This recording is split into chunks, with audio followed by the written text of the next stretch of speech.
Listen to these clears. Tell Black America it's time for them to wake up. Remember, I keep telling y'all it's one big joke. Everybody's in on it except you, Black America. They all know who we are. The only people who need to know who we are is us. Let's get these clears up here. Y'all get the likes up. Jacob, wake up. We firmly believe that Black Americans in this country that descended from chattel slavery, you are the tribe of Judah. You are of Yisrael. We need you to wake up. We're pleading with you. We're here to take on the Gentiles and confront them.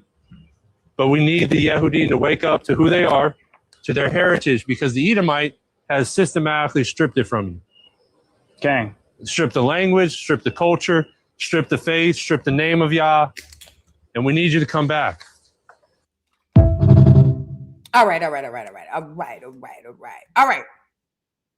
Hold on. Now, when the clear man said, Jacob, wake up, he's talking about Black America. Then when he says the Edomites have stolen your land and this, that, the third, whatever he said, he's basically talking to us. No, they're not clear Israelites. I hope not. I think what the clear man was saying, though, seriously, though, is that he understands exactly who we are, okay? He understands exactly who we are. And I keep telling y'all, they know. The only people that we have to convince in 2026 is ourselves. So please, Black America, do that genealogy. Take the Bible off the table. Let's say you don't want nothing to do with the Bible. Fine. I'm speaking on identity and who we are. And we are those chosen people, and we need to get to that genealogy so we can get the hell up out of this, or at least get them out of our stuff. Okay, so please, Black America, do your genealogy. It ain't gonna take you much. Well, it can be tedious depending on the family, but it's going to be worth it. Save your lineage. Save the people who coming after you. Let me put it like this. Because in the past, Black Americans, in the recent past, not the past, in the recent past, Black Americans have gotten off of the idea of generational wealth, and not only generational wealth as far as money, generational wealth as far as information and identity. We've gotten far, far away from who we are, and we don't talk to each other. We don't talk to our children. We don't pass nothing down, not money, not clothes, not houses, not nothing to our children, not even information on who we are. If you care about your lineage, meaning if you care about the people coming after you, your children, their children's children, all of these people who are going to look back at you during this time, because when they go to figure out who they are, or when they go to talking about who they are, they're going to look to you right now in 2026 to figure out who they are. So please be one of those people in the lineage that cared. Pass that information down to the people who come in under you, because it matters. Remember, the reason we're in this situation is because we don't know who we are. So please, Black America, do your genealogy and talk about it. Have the conversations. Speak to the elders. Speak to the children. Have family reunions. Let's keep being vocal about this genealogy, because we have to get it done, okay? So please, genealogy, and also ground meditation and prayer. We're definitely battling spiritual warfare, so y'all already know what it is. If you would like to support the doll, and shout out to everybody who's already supported me, VoodooDollTVShop.com. There's a link pinned to the chat. Make sure y'all hit that link. If y'all would like to, if you guys would like to support at the VoodooDollTVShop.com, where we have Babe gear, and we also have My Ancestors Don't Play About Me gear. Okay, so now that we've gotten that out of the way, what are we talking about? Did y'all see the thumbnail? Asian restaurants are going extinct. Did y'all know that? Asian restaurants are going extinct. Now, according to what the theory is, within the next 5 to 10 years, there will be no more Asian restaurants. But if I'm being completely honest, if we keep it up at the momentum we got, I say 2 to 5. They'll be up out of here. If we keep the momentum we got right now going, 2 to 5 years, Asian restaurants, thing of the past. You see what I'm saying? And let me say why this is a great thing. Number one, that food is poison, if it's even food. We know they be back there allegedly chopping up dogs, cats, and birds and everything and frying it in buku batter. Y'all don't know what that is after you bite through the batter. You see what I'm saying? On top of that, them restaurants be below the doggone health standards, but because a lot of them is Asian, they let them slide. In the next 2 to 5, well, they say 5 to 10 years. I'm going to say 2 to 5 years, they'll be up out of here. As they should, okay? And speaking of the Asians, we also need to speak about how the Chinese are buying up all of Jamaica. You know, it's ironic. That's why I say all these tethers here in America, worried about American politics, when y'all politics back home is in the shitter. Okay, but y'all stay over here worried about American politics. If I was from any of y'all hometown, I would create systems in groups of people to hate you bitches. I swear to God.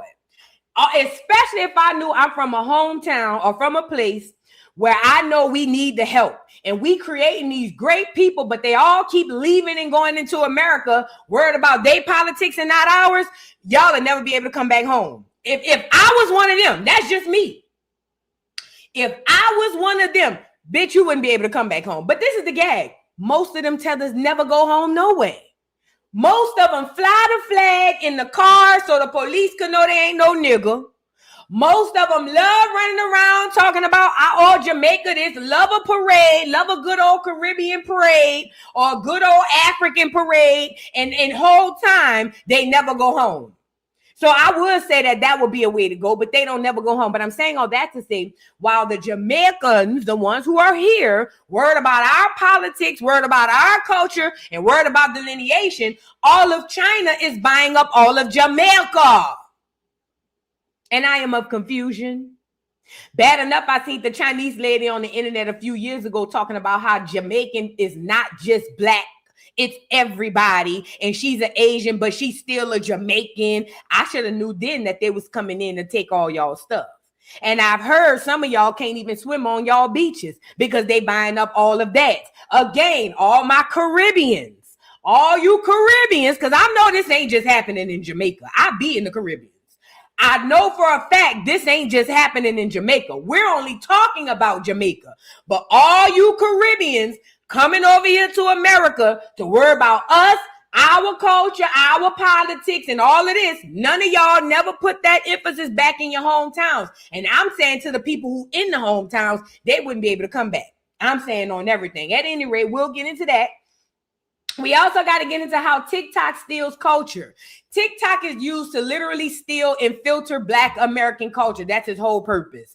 That's why Black America, y'all ever wonder why for the longest y'all would never go viral, but the clear people would take your stuff and go viral right immediately, and still to this day, because TikTok is a CIA operative. It is there solely to watch you and take your culture so that everybody and their mama can make money except you. Welcome to the party. You're late. We'll get into it. Then we also need to get into CIA. So apparently they're saying the Pan-Africanists are going around saying that FBA and the delineation movement is CIA. We're going to get into it. That is a whole...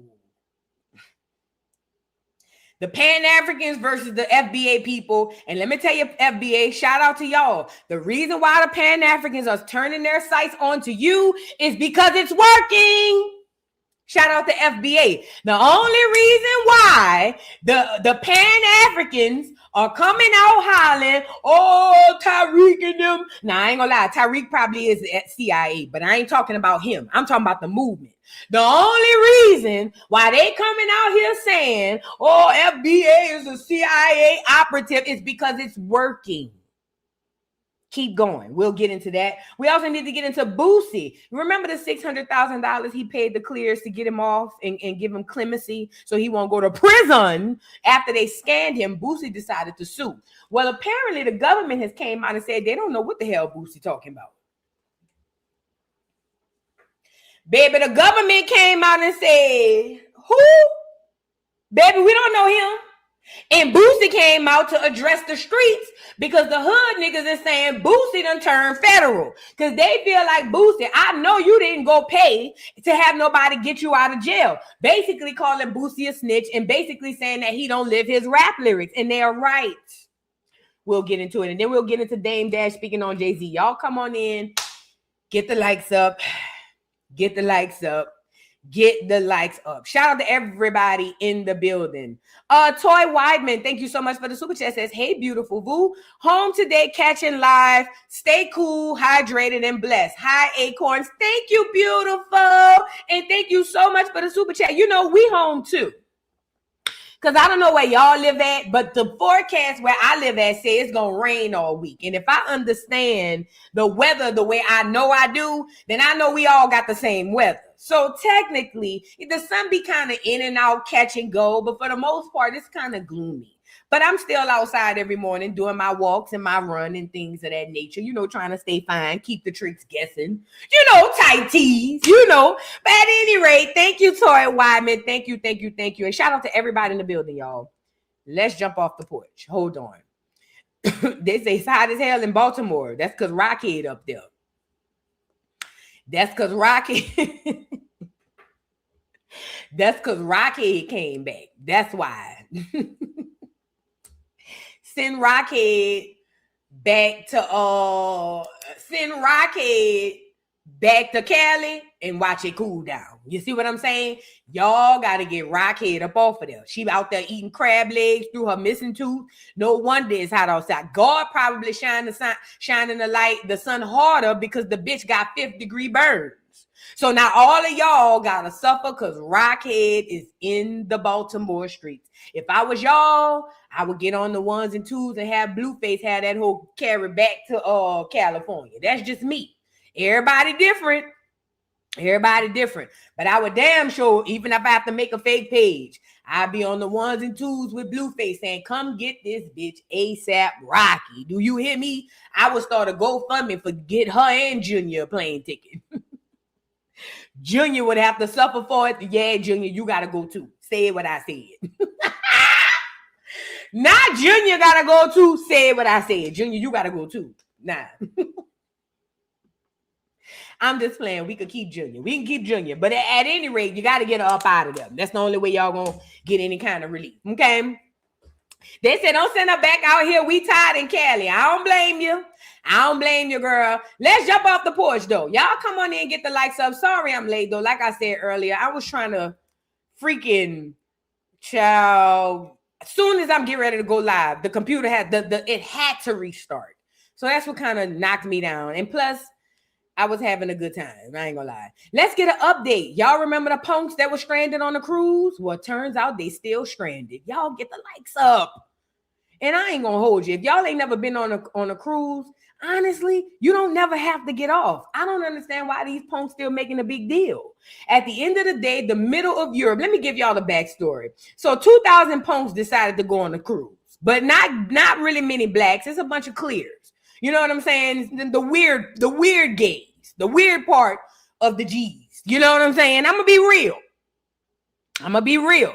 The clears are the weirdest part of the G's. I said what I said.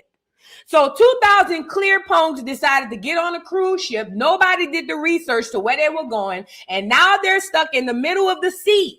The Mediterranean Sea, they say, because they can't dock nowhere. Nobody in Europe wants them in their town. And I told y'all and showed y'all yesterday why. I don't blame them. But instead of these people just having a good time on the trip, having a big old freak off, doing the whole Diddy number, they is still on here making all of this noise because them people don't want them to dock. If they knew what was best for them, they wouldn't want to dock. Because I keep telling y'all, overseas is not like America. Them people could kill you and nothing happened. If I was a gay man, I wouldn't want to go over there. But this is what happens when you talk about entitlement. And this is what makes me mad with the black LGBTQIA plus community. Because they use y'all to do all of the barking so that they can reap all of the perks and benefits. See, they're on the cruise. They don't have to put feet to pavement and beat the block down on the internet every day, battling everybody talking about rights. They let your broke ass do it. And then they rich, clear ass get on these boats and they have their privilege and they get to where they going. And then they come back to the internet to rile you up, black LGBTQIA+. I'm talking to y'all. I'm talking to my people in that community.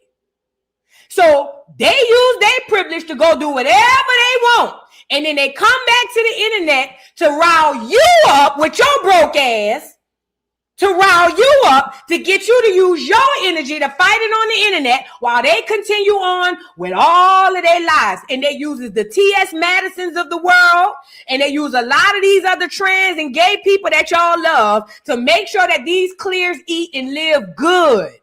I don't give a damn what kind of Black American you is. I don't give a damn what community you belong to. You a Black American first.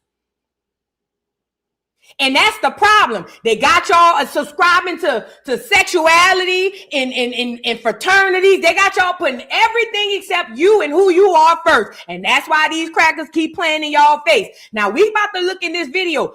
Watch the people on the boat. How many Black LGBTQ people you gonna see? Meanwhile, guess who gonna be on the pavement making the most noise? Not them, the niggas. Stupid duck. Let's get into it, y'all. Get the likes up on the video. Here's an update of the clear stranded in the Mediterranean Sea. Second time this week, a gay cruise in the Mediterranean was denied entry. The Turkish government banned travelers from docking because of, quote, moral standards. At least 1,000 Americans are on board, including passengers from South Florida. Thomas Barker is from Miami. The 10-day trip was a gift to him from his husband. And so there are thousands of men who come to the ship to celebrate and to feel free to be who we are without any fear of homophobia or to be able to be ourselves in a public space. But that freedom of expression was challenged when the ship tried docking in Turkey. The government unexpectedly denied the ship entry because of what they call moral standards. Authorities posted this online. Translated in English, it says, a cruise ship chartered by a group known for behavior that does not align with the values and moral standards of our society and that had generated significant concern among various segments of the public has been canceled. It is absolutely out of the question that this group will come to our province for such an event. I mean, I think what's really disappointing is that we spend a lot of our times as gay people really trying to find safe spaces. And going on this cruise is about as safe as it's supposed to get, right? And we were excited to go to new places and potentially experience that safe space in places like Turkey and in Egypt, where it is obviously very difficult to be a gay person in those countries. The cruise was then rerouted to Egypt, but at the last minute, the port was also canceled without any explanation. We thought that it would be a great opportunity for those people in those countries to also experience what it's like outside of in the rest of the world, where people can be free and be celebrated for who they are. In a statement, Atlantis Events said in part, they hope this is an isolated incident and to return in the future. They also hope Egypt and Turkey will welcome all guests without conditions or prejudice. I think it's definitely sort of taken a bit of the magic away, if I can explain it in that way, because it started off with such a high and everyone being so excited to be together and see people. For the second time this week, a gay cruise. Like I said, Egypt, Turkey, and all these places do not like gay people. They don't. That's why people can't be openly gay in those towns. But I know what the agenda is. The agenda is to go all across the world to make everybody gay. That's what this whole cruise ship agenda thing is about.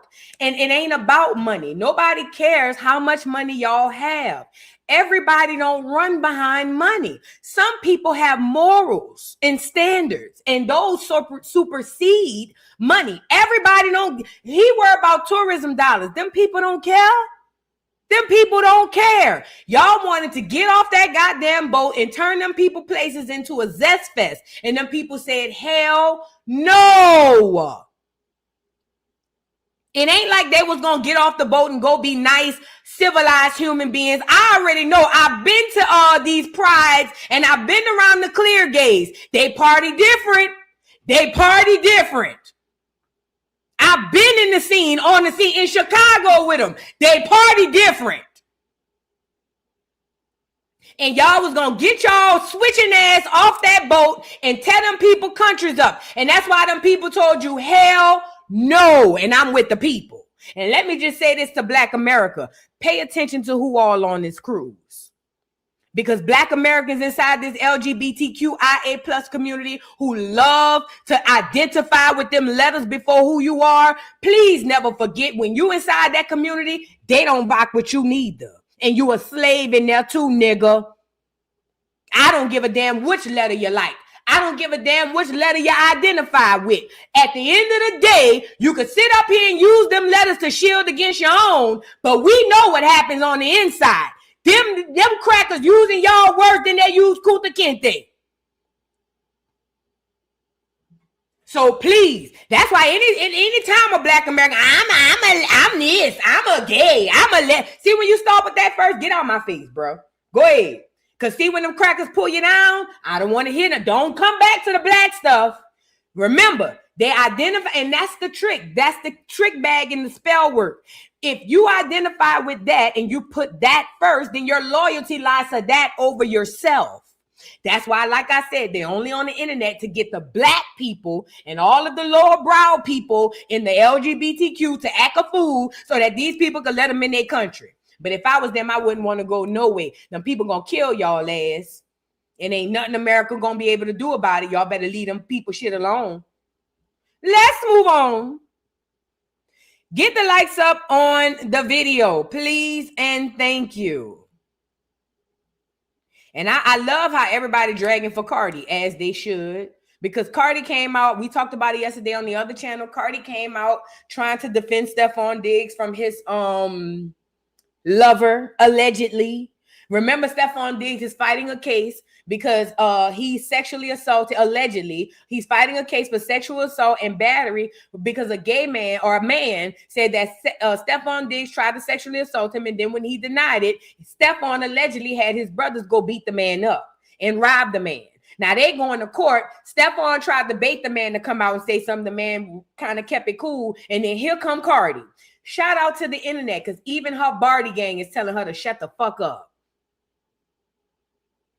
Even Barty gang is telling her shut up. Thank you. Thank you. Thank you, internet. She's so stupid, girl. That girl get on my nerves. I do not like Cardi B. I don't like nothing about that slut. And I said what I said. But speaking of not liking nothing about sluts, Toilet Paper has an update on his case. Speaking of sexual assault and sluts, hello, and big deviants, Toilet Paper got an update on his case. Now you know this Clear Man said that Toilet tried to drop Donkey Kong bird off in him. See, I'm telling you now, I was just watching this video from this man. I forget his name. He's a pastor now. He was talking about his story, how the industry wanted him to be bisexual. I done told y'all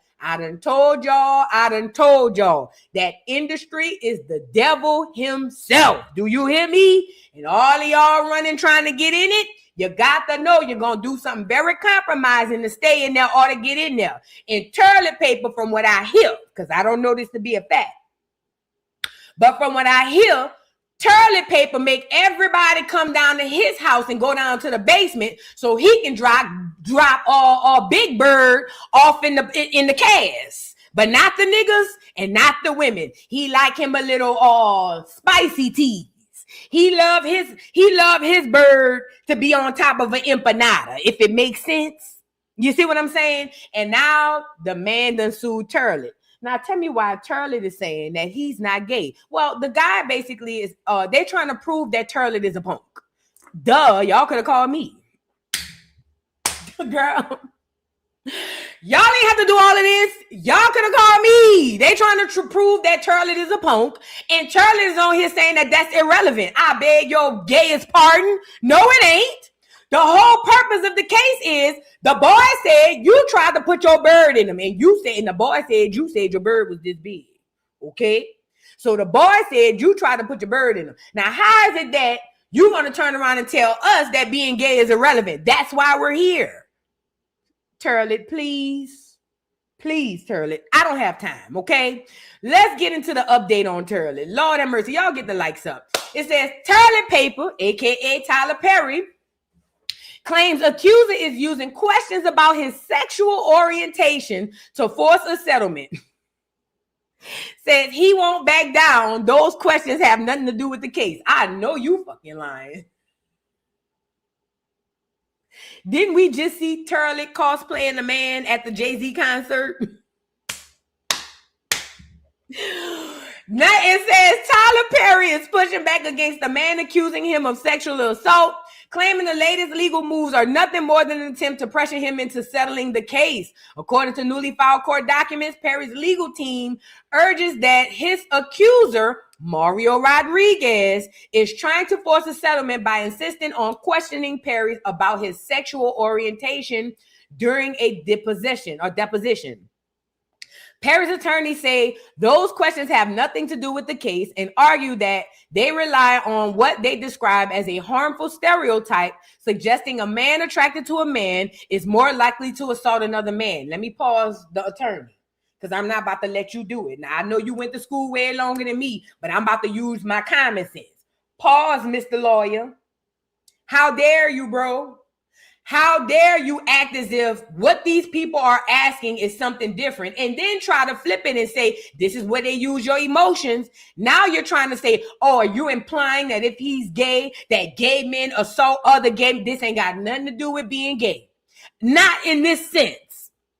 They're trying to basically use the LGBTQIA plus card to their advantage. They're going to use that as their get out of jail free card. They're going to basically play on the emotions and the heartstrings of whatever judge and say, no, because if you use my sexuality, that's going to put a stain on gay men, especially, and I know Charlie going to throw this one in, black gay men, because he needs y'all to come and, cape for him. So please, you can never, please don't bring up the fact that I'm gay. Well, if you were straight, we wouldn't be here, fool. If you were straight, we wouldn't be here, dummy. So we need to know if you a punk. Now, I don't need to know. I done already consulted myself, and myself said, is a pig pussy pork? Yeah, that nigga a punk. That's what I asked when I asked myself. That's what myself told me. But for everybody else out there, them people need to know. And the jury need to know. When they finding out if you tried to drop Big Bird off in that boy, we need to know. We got to know. But see, Turley think he's slick. You see what I'm saying? It says, Perry also claims he previously agreed to a sit for a deposition, and says Rodriguez only filed the motion after Perry rejected a multi-million-dollar settlement proposal. In addition to asking the court to deny the motion, Perry is seeking nearly $7,300 in sanctions. Turley, what you gonna do with $7,300? Alleging Rodriguez abused the legal discovery process. Lord, the legal battle stems from Rodriguez's $77 million lawsuit in which he alleges toilet paper sexually assaulted him after the two met in 2015. Rodriguez claims Perry invited him to his home, assaulted him on multiple occasions, and later paid him $5,000 following one of the alleged incidents. I believe the clear man. I believe the clear man. I don't even know why. I just do. He might be lying, but still, I believe the clear man. Said what I said. Turlet. See, this is what happens. It's the Jedi mind trick. The people need to know if you're gay because that's a deciding factor on if you would try to sexually assault him. Because a straight man, a real straight man, would not try to sexually assault another man. You get it, Turlet? See how that go? Because see, if you were straight, you wouldn't be sexually attracted to a man. Henceforth, we wouldn't be here. But you're not. Okay? Allegedly. Duh. And that, sir, is why we're here. But what Turlet is trying to do is flip the narrative, turn it into an emotional roller coaster, and saying that you're trying to imply because I'm gay that gay men rape other people and sexually. No, gay men don't do that. You do, allegedly. Turlet, we don't have time for this. Now, we just saw you down at the concert looking like a man, acting like a man, and thinking like a man. But we know you ain't no man, okay? So please, Turlet, save us, spare us, pay the man and get on over with. $77 million. Do you have it? Do you need a loan? Let me find out you really ain't no billionaire. Pay the man the $77 million and let's move on. And stop bringing men down to your basement and trying to drop Donkey Kong Bird off on their booty. That's how you save your money. You see what I'm saying? Stop. Go get Saucy. Saucy with love. Go get Saucy. Call Saucy. Get Saucy on the ones and twos. He need the money. Tell Saucy to pull up. Tell him you got a little 1-2 yin for him. Saucy gonna roll up with the partners. You see what I'm saying? And go have a good time with Saucy. Stop trying to overtake these men's, these bottoms who don't like your kinds of tops. They say Saucy too funky. You right. Stop trying to take advantage of these bottoms who don't like your kinds of tops. Now you got to stop, Turley. Stop. And come on out the closet. We've been the door been wide open for years, nigga. Come on out. We know what's going on. You feel what I'm saying? We already know what's happening. Come on out, Turley. Let just come on, be free. Be free. In 2026, be who you are for your pride. Come on out, Turley. Let's move on. Speaking of never coming out, tell me why Rico, what's his little boy name? Lil Durk. They done dropped the Rico from Durk. He might come home. I don't know. Don't give me the line. Let's get into it. So shout out to y'all, get the likes up on the video now. It says Rico charges will be excluded from Lil Durk's upcoming trial. Now y'all know Durk is on trial for murder. They say Durk was around there cosplaying as Batman, putting out hits on everybody. They say that nigga thought he lived in Metropolis. They say that nigga thought he had a Batmobile. They said Lil Durk was behind the scenes putting hits on niggas all kinds of ways. I don't know if it's true. I'm just telling y'all what they said, okay? Now, the people called it a Rico because they said Durk was at the top of the pyramid calling the shots, okay? Turns out, apparently he's not in the Rico no more. They got him to drop the Rico from the charges. So let's get into it. It says, Lil Durk's defense team, including attorneys Brian Steele and Drew Finling, got recently added Rico charges excluded from the rapper's upcoming trial beginning on August 20th. The case's judge, Michael Fitzgerald, ordered that 2 Rico charges added in June be dropped and tried at a later date. That means sound like somebody paid. This means Durk isn't completely out of the woods, see? In regards to the Rico, yeah, somebody paid to get that off the case for this one. In regards to the Rico charges, but won't face them in the upcoming months. It says he is still up against several charges, including 1 count of murder for hire, 1 count of murder for hire resulting in death, and the use and or possession of a firearm in furtherance of a crime of violence resulting in death. As previously reported, the charges against Durk stem from what prosecutors believe to be a murder for hire plot against the rapper Quando Rondo. The incident resulted in the death of Rondo's cousin, Savaya Robinson. Savaya? I like that name. Savaya, whatever it is. But rest in peace to the person. So now Durk didn't get the Ricos moved all together. He just got them moved off of this trial in the moment. So it's saying that it's not like he won't face them later. It's just saying that he won't face them now. It's given he greased somebody. Hey, we trying to fight this and the Rico? Yeah. Let's put that off to the side. Do that separate. Because if we put that with this, it's going to look real bad. So can we try these things separately? That's what it's giving to me. It's giving to me the Rico on top of all of these murder for hires is giving my client anxiety, and he probably won't beat this shit. So please, we got a couple of dollars. We'll Zelle you, Cash App you, whatever, judge. Please separate the Rico from the murder. We'll come back on the Rico, but right now, let's just focus on the murder. That's what it's giving to me. But I don't know. Keep Vaughn out of your prayers. Let's move on. Y'all get the likes up now. Keep him out of your prayers, Lord. Keep him out of your prayers. Shout out to everybody in the building. Now, what's going on with Young Miami and the Spin That? First of all, I want to say this is not my fault. This is all y'all's fault. Tell me why Young Miami, talking about she going to write an album. Did y'all hear me? You niggas sung that scamming song so much.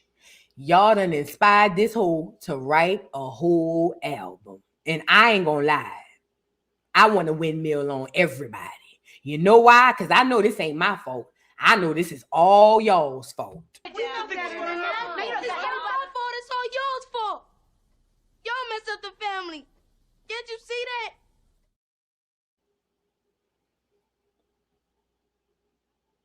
Girl. I just want to fight everybody at this point. I don't care. I just want to swing, and whoever come in my way just get hit at this point. Because what? This what happened? Did not, I know what I said. Didn't I tell y'all this was going to happen? Didn't I tell y'all this was going to happen? I said, if y'all accept the spin that song as if it is standard, now you're going to create a room for this kind of music to be the standard. Henceforth, killing music. I know what I said. So now this bitch about to go do a whole album. She done got off the boss man D-Lo, who this is, whoever this show was, because she said she got to do a new album. It says fans react to Young Miami pulling out of tour with boss man D-Lo to work on her album. And quote, instead, we have to watch how people who down till they no longer need you.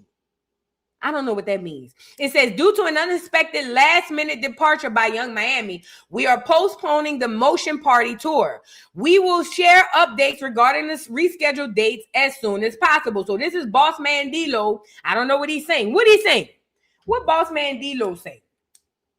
I don't know why that's on. All I hear is, yeah, yo. Let me see. What does Boss Man D-Lo saying? The people gonna tell me.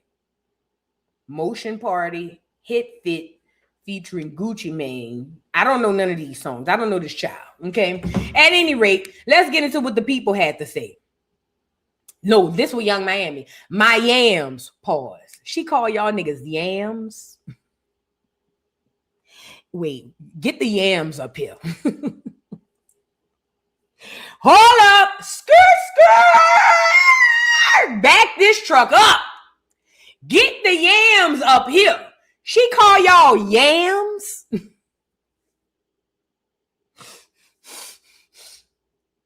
Big.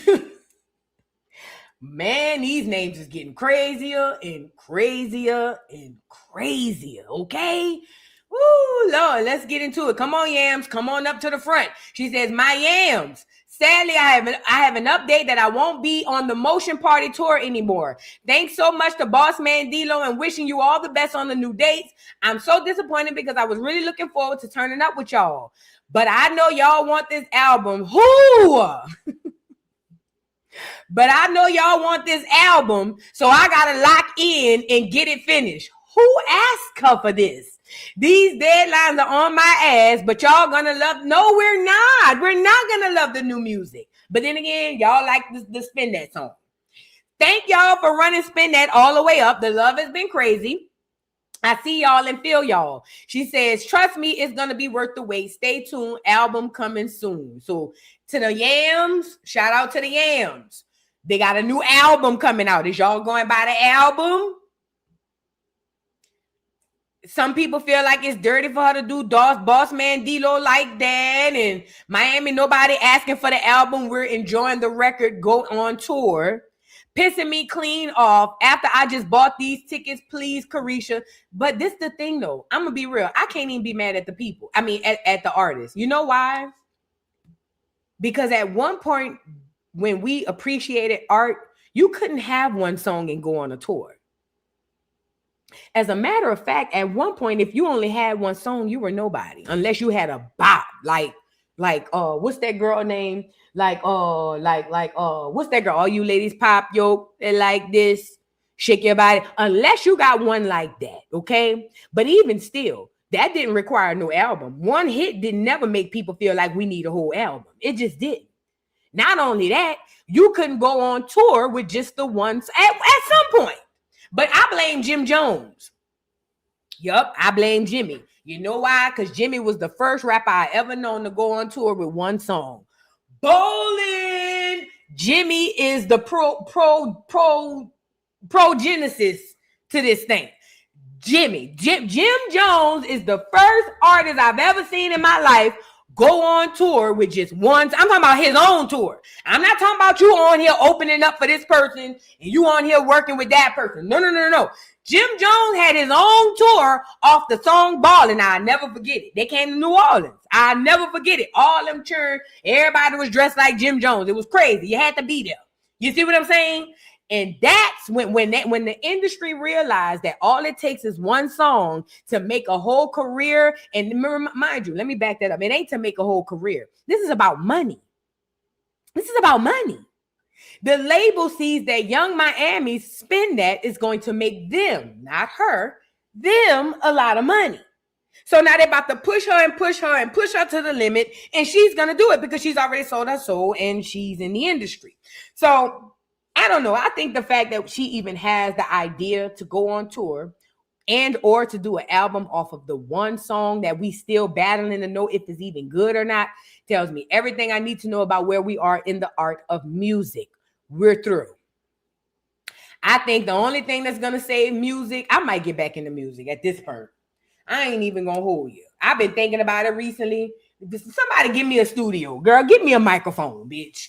Man, somebody give me some phones so I can put in the closet and I can start putting I'm about to put my album out. Shit. If y'all gonna let Young Miami I'm about to put me an album out. Get my pen and paper. You see what I'm saying? Like, I don't know. I don't. Let's move on. Y'all, we got to do better with the music. We're killing our own music, our own culture by celebrating that BS. That's exactly what we're doing. Killing our own music and our own culture, celebrating BS, the worst of our culture. We don't get it yet, though. And this is the gag. While we celebrating the BS of our culture, the Asians over there just figuring out soul music from the 70s. They had a little Asian girl was pop locking. Let me see if I can find it. A little Chinese Asian girl was over there. She just found out about soul music. Hold on. Let me show y'all. Let me see if I can find that video. I saw it on TikTok. I said, I know you lying. I saw that little girl doing that, and I figured out what's happening because y'all have to understand what's happening. Y'all don't. Listen. Let me share this tab so y'all can see. Them Asians are going back into the archives when we had real culture and real music, and they're going to make billions and trillions of dollars while we love the when am I getting and we ain't going to make nothing. Them Asians about to go make billions and trillions of dollars off of when we had real culture. And that's why we stuck with Young Miami, spin that shit. I'm telling you. You want to know how somebody say how? Let me show you how they're going to do it. Remember, the Asians use our culture to fund their own economies. Get me up here. No, lead them on here. The Asians use our culture to fund their economy. Let me give you another example because I was thinking about this earlier. This is what Black America doesn't understand. Everything that you do in pertaining to your culture is valuable. Everything about you is valuable. It's valuable to everybody except you. The entire world feeds off of you. You just don't know it. From your hair to your feet, to your clothes, to your shoes, to the way you talk, to what you eat, to the way you walk, to how you cut your hair, to how we do our hair. Everything we do is extremely valuable to the world. It's nothing to us. It's Tuesday evening to us, but it's valuable to the world. We know it, but we don't understand it. And because we don't understand it, what the Asians have been doing, and a lot of other people have been doing, is finding that value, that old culture, that new culture, any part that's valuable. And because it's valuable to them, they take it and then they react it out and then they make all of the money. So I'll give you an example. You're a Black American at home and you create a song. You write a song. You put it on TikTok, it go viral. The Asian is sitting there watching it go viral on TikTok saying, all right, bet. He's going to go back and practice everything about you, root to tip. I'm talking about the way you walk, talk, dress, your clothes, the way you, everything about you. And then that Asian is going to turn around and regurgitate what you did to the world to the rest of the Asians. Mind you, they got their own money in the economy, right? So now the thing that you did on TikTok for free, that Asian who was sitting there watching you like this, he's going to go back to Asia and make $1 billion fucking and be famous and rich.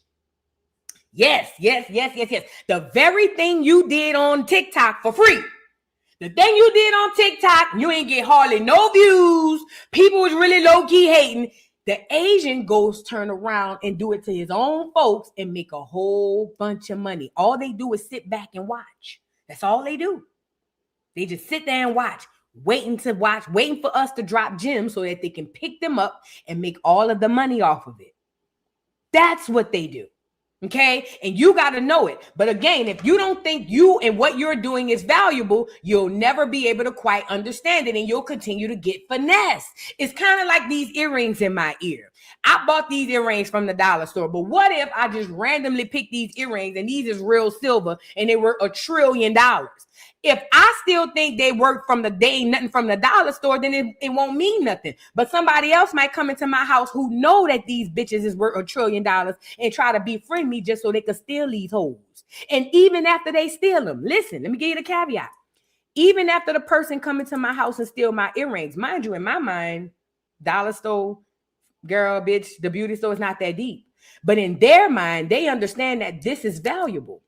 So when I have my earrings stolen, I'm not going to think twice about it. Who cares? Girl, I'll just go get me another pair. That's the problem. Every time they steal from us, we just say, girl, who cares? It ain't that big. No, it is. It is. It is. And it's about the value and about you understanding you and your value. This all goes back to you don't know who you are. Because if you knew who you are, you would act accordingly. Does that make sense? Speaking of acting accordingly and knowing who we are, let me say this when it comes down to this Nolan Wells guy, Black America, leave this shit alone. Black America, that Nolan Wells shit, pack your shit up and get up out of that shit. This is the worst scam. This is a worse scam than, what's the last boy? Carmelo Anthony. Black America, abandon the Nolan Wells situation.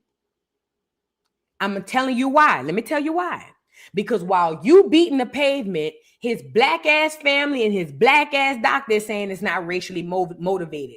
Let them deal with Mississippi by themselves. Leave Nolan Wells' parents the fuck alone. The parents done already came on and told y'all it wasn't racially motivated. Now here it is, the doctor on here telling y'all it's not racial. Leave them folks to fight the state of Mississippi by their goddamn selves. Black America, you got too much shit going on. You don't need no extra on your plate, no way. I'm telling you. Let's get into the doctor. Now, the doctor has come out talking about the case, and according to the doctor, and he looked like an African. I can tell by the way his head shaped. This ain't no nigga. This doctor here, this ain't no nigga. But he on here saying there was no racial tension at food. No, this the football coach. I'm sorry. The Nolan Wells football coach speaks out, says there were no tensions at school or no racial tensions at school, and doesn't believe it was a factor in his death. Black America, lead them folks to fight their shit. Let them deal what they got to deal with. It says this is interesting. Nolan Wells' high school football coach has spoken out about what his thoughts on the tragic death.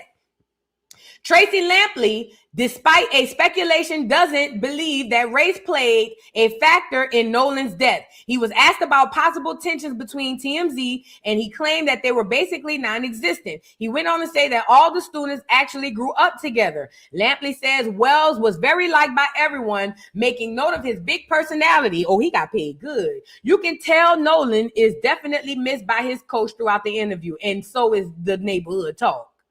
Nolan originally went missing in Horn Island, Mississippi, later found dead after days of searching. His parents say investigators have been leaving them in the dark as social media users use their lawyer, Ben Crump, to piece together what happened. Black America, leave them people and they shit alone.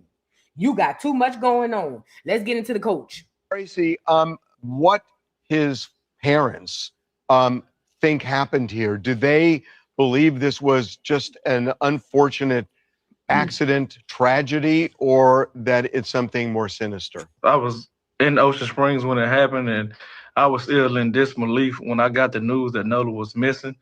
So when I got all the details surrounding the case, that they told me he was out at Horn Island, and he came up missing or whatnot.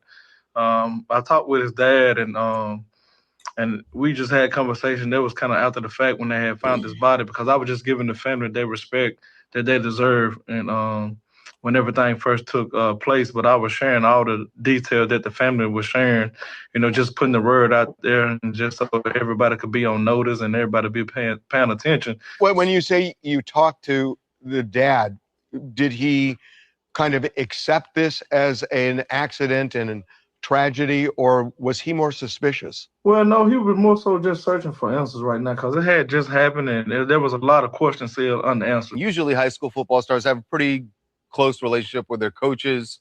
What can you tell us about just Nolan as a human being? Nolan was a great young man, with a big personality. Everybody gravitated to Nolan because of his smile. He just wanted everybody to be happy, and he was a joy to coach, a joy to be around. To sum Nolan up, long story short, Nolan is a guy that I would let date my daughter. I mean, there were rumblings that he may have gotten into an argument, that there might have been a confrontation or something like that. I mean, was he a guy who would stand up, where, his hackles would go up, or was he more of a get-along type guy? He's more of a get-along type guy. Don't get me wrong. Now, if something happened, he'll defend himself, but I knew right then in that video that wasn't Nolan. One of the theories is that that he was drinking and that there was a riptide that day and that maybe he got caught in a bad current out there. Knowing him as an athlete, and we've heard that he did know how to swim, would that surprise you if he ended up in that situation? I mean, it would surprise me, that happened, but like I said, man, I'm just waiting till the family, give out, details of what they done gathered. Was there racial tension at this school? No, I don't think it was no racial intention at the school, from my experience. Because you have, predominant white school, you have black kids there, and they all, played and grew up together and got along. Now, some stuff might have happened that I didn't see. So, I can't speak wholeheartedly on it, but from what I did see, it was a tight-knit community, you know what I mean? Black America. So, Tracy, what? Black America, leave this shit alone, bro. These people are hell-bent on going against your narrative, Black America. On top of that, we got too much going on. What y'all don't understand is, even though this is Mississippi, even though if they have racist white people still in Mississippi, you got to know they got coons still in Mississippi. You can't have one without the other. You get it? So if they still got racist whites in Mississippi, they got Negroes and others alike who are down there willing to make sure that these clears keep and maintain their freedom and they sanity. If I were y'all, because I've been got off of it. I ain't gonna lie, I don't even think it's all the way real. I'm gonna be real. I don't think it's real.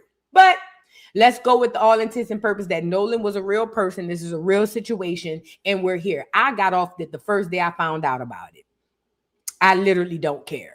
He's already gone. Let his parents deal with the state. They don't want y'all help. We got too much stuff to do. We need to be doing genealogy. We need to be figuring out who we are in our research. Let Nolan Wells' parents deal with the state of Mississippi. Okay? We got too much shit going on. And speaking of the state of Mississippi, look at this whole Brandy. Brandy's mad because people said she looked at a mess. And I said what I said. It was a moment where people were really coming at me about my appearance, and I didn't appreciate that, and I didn't love the way that made me feel. And I just thought about how everyone feels if someone comments about their appearance or anything like that. And I just took the moment and decided to share in a teaching kind of way to just encourage people and to inspire people to just be gentle with each other. And because again, you see someone and you judge them, you don't know what story they're carrying. You don't know what they've been through or anything like that. So just be kind and be gentle. Yeah. Well, there was a moment. Brandy is a bullshit bitch. You looked at a mess. There's that. And I think that we should be able to say that. Yeah, that's it. That's it. And that's all. You're a bullshit bitch. Brandy is not who we think she is. I swear to God.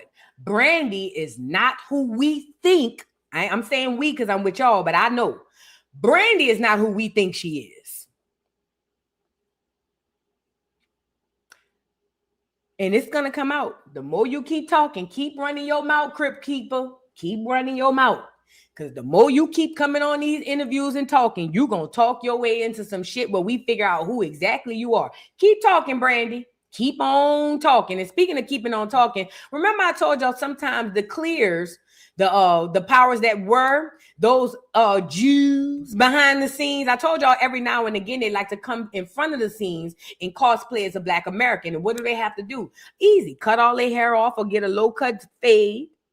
Or put a fitted cap on and grow a beard. And because most of Black America is so ignorant about who we are, we take anybody with what we believe to be a drop of melanin, we just take them as facts. And so Ebro and those other clear Jews that y'all think is niggas, letting them use the N-word up and down the New York streets, they really is your enemy. And I told you every now and again, they come out from behind the scenes and they step in front of the scenes. That's what I told y'all. I just wanted to show y'all an example. Here go two of the clears from behind the scenes arguing with each other. It's like watching two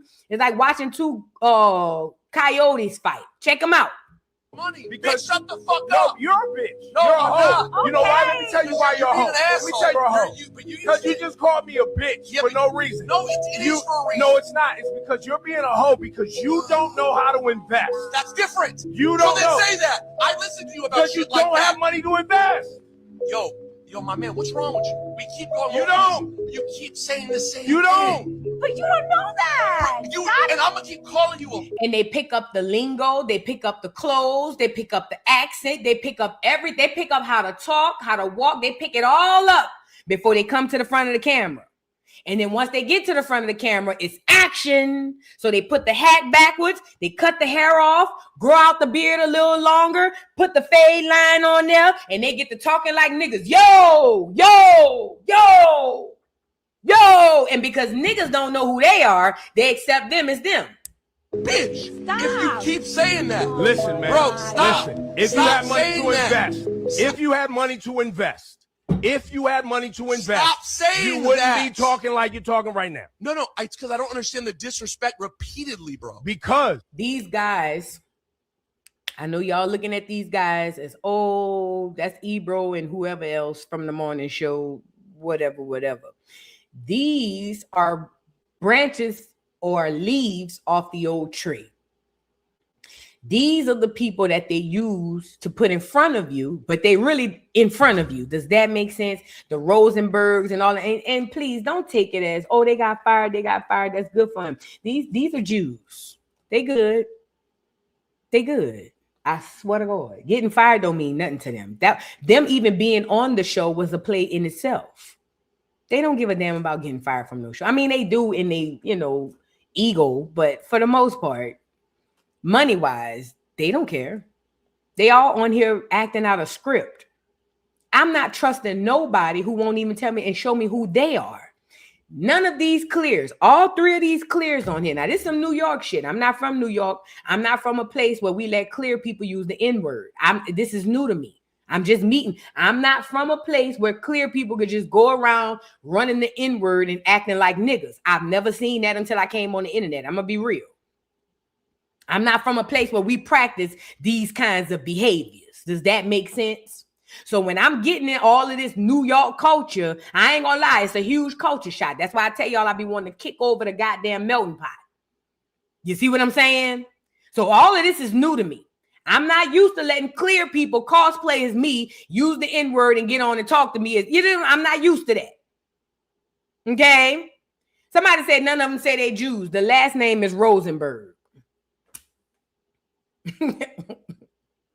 They ain't got to say it. The last name is Rosenberg, and that's ironic too, because normally they like to change their last names, but the last name is Rosenberg. That's a Jew. Neither here nor there. Listen, this is the point. The point is this. know what you're looking at. Do not listen to these fools. They're agents. And most of the black people y'all listen to in the morning too, Ricky Smiley, Steve Harvey. Most of them is agents too. They all, you're surrounded by agents, y'all. Please. I just wanted to show y'all them Jews fighting each other. I told you it kind of remind me of coyotes fighting or something. Kangaroos. I don't know. It made me feel like watching kangaroos fight. Now let's move on. Let's get into Boosie. OMG. Now y'all know Boosie is suing the government because Boosie paid $600,000 to 2 clear Jews to get him off on his charges. Now, if y'all don't know, Boosie is now facing federal charges because Boosie was caught with a firearm and he's a felon, okay? Boosie also tried to get off the charge, but he couldn't. Well, one of the ways Boosie tried to get off was he tried to pay for a pardon. Because I keep telling y'all money talks and bullshit walks. I know what I said. I was there when I said it. So Boosie tried to pay for a pardon. $600,000 to be exact is what he paid. So after Boosie paid for the pardon never came through. So now Boosie is just stuck out of $600,000 because he couldn't get his pardon. Well, Boosie said the lies you tell. Boosie decides to go down to the courthouse and file a lawsuit on the people because according to Boosie, I paid y'all $600,000. I should get a pardon. Now, I know that this happens, but I didn't know that it happened legally. This is new to me. I don't have this kind of money, so I don't know. I ain't never need to pay nobody for no pardons and things of that nature. But if I had to guess in my mind, I would have thought something like that would be illegal. I'm not saying people don't do it. I just would have thought it would have been something illegal. But apparently it can't be because Boosie done took it to court. So now Boosie takes it to court that these 2 clears done juked him out of $600K. And the clears came back and said, we don't know what the hell you talking about.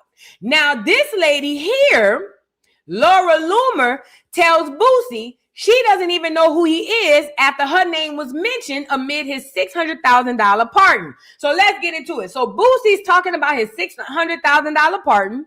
And according to Boosie, them clears owe him his $600K back because he couldn't get the pardon. Now, he must have mentioned this lady, Laura Loomer name. And the lady said, I don't know no Boosie. I don't know that nigga. Who? That clear lady said, who? What's his name? Boosie. I don't know him. As she should. As she should. Save your ass, Miss Clear Lady. It says Laura Loomer is responding back after Boosie Badass called her out over his alleged $600,000 pardon scam. Loomer says she doesn't get involved in that type of work and claims she has no idea who Boosie even is. Go ahead on, girl, or what his case involves. She added that it looks like Jack Berkman is using people's names without permission to generate business, and that Berkman's claim doesn't reflect how the pardon process actually works. Let's get into it. So this is what Boosie mentioned. Laura Loomer, Mike Cerno, all these clear Jews. I see a couple of Negroes on here too. But look, Laura Loomer, Erica Kirk, not Erica Kirk. Laura Loomer, Mike with the C, Jack with a P, Erica Kirk, Mike Johnson, Mike Jones, Nancy Mace, and Andy Biggs. It says, can the names above please make a truthful statement about having a contract or no contract with Berkman in whole about my pardon process. $600K was taken from me with your names mentioned in emails by these people. Thanks. And Laura said, let's get what Laura said when he added her. Laura said, I don't get involved in this type of work and have no idea what you're talking about. No offense, but I don't have no idea who you are and have never heard of your case. Seems like Berkman is using people's name without permission to get business. That's also not how the pardon process works. You can't pay. That's what I thought. You can't pay for a pardon. Not sure who told you that's how it works. Oh, now pause. Because now this brings up a whole nother seat now. According to the clear lady, Laura Loomer, you can't pay for no pardon. So, Boosie, did you just self-snitch? Because, I don't know the law, and I ain't got $600K, so don't get me to line. I don't have $600K yet, okay? However, I didn't know you could outwardly pay for a pardon. Like, I know they do it. That's not what I'm saying. I just didn't know that was something that you could just outside. Like, it's kind of like buying crack. I thought you had to be a little bit more discreet. I didn't know you could be in front of the police buying crack. That's what this gives me. I didn't know you can go to the judge and be like, they scammed me out of my crack. I didn't know. I'm new to this. I'm new. I didn't know. So according to the lady, sir, I don't know you. And on top of that, these people using my name in vain, and you can't pay for no pardon, baby. That don't go like that. Now I'm sitting here thinking to myself, well, hold on now, Boosty Boo. What is going on now? Because if you can't legally pay for a pardon, then you just self-snitched. Let's talk about it. If you can't pay for a pardon, all you did was self-snitch. Basically talked about how you did something you had no business. Oh, Boosie. You supposed to take the L when them clears ran off on the plug, bruh. You supposed to eat that. I don't know what this is going to do for Boosie. Let's get into this other article. Lord have mercy. It says White House official speaks on the $600,000 pardon scam after Boosie sues MAGA lobbyists. It says Baton Rouge rap star Boosie Badass is currently finding out the hard way that these political streets are just as cold. After forking over $600,000 to a pair of notorious far-right political operatives to secure a presidential pardon from Donald Trump, Boosie is left empty-handed. As previously reported, Boosie's real name, Torrance Hatch Jr., hired lobbyists Jacob Wall and Jack Berkman of J.M. Berkman and Associates to slide him a clean slate before his federal gun sentencing.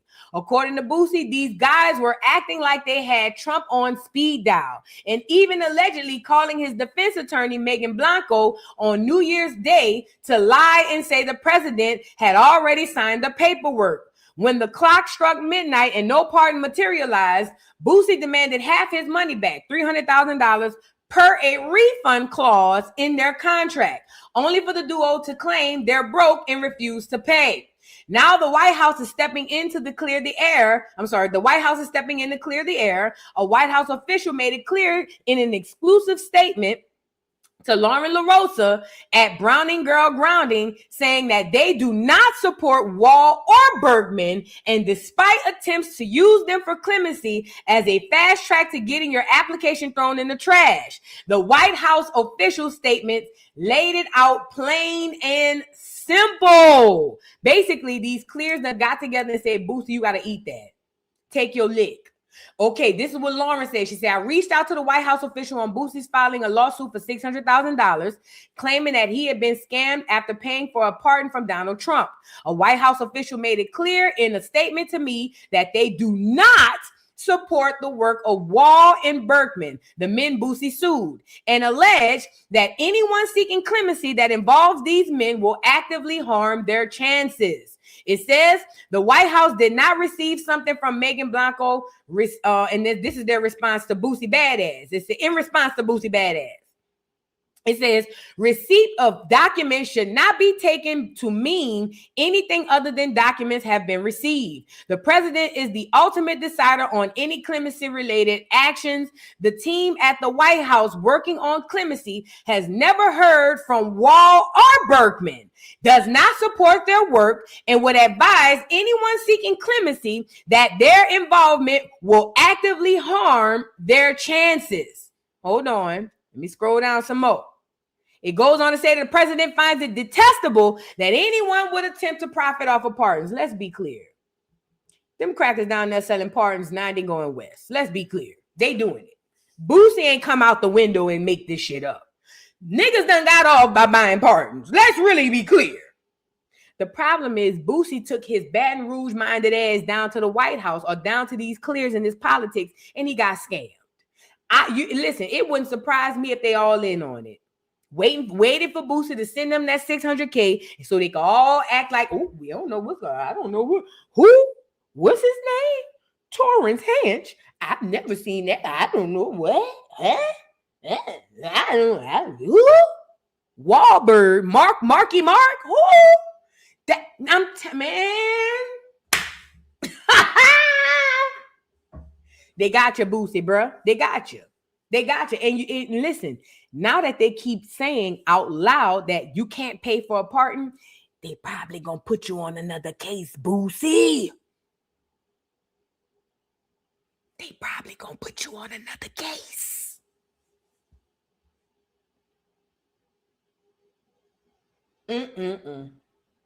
Cause see, that's why they keep repeating. We don't know him. We don't know who, and we don't know them niggas need the Marky Mark in them. We don't know them. And that's why they keep repeating. You can't pay for a pardon. You can't, because they probably gonna file charges on you, dummy, stupid, duck, goose. You were supposed to eat that 600,000. You were supposed to eat that.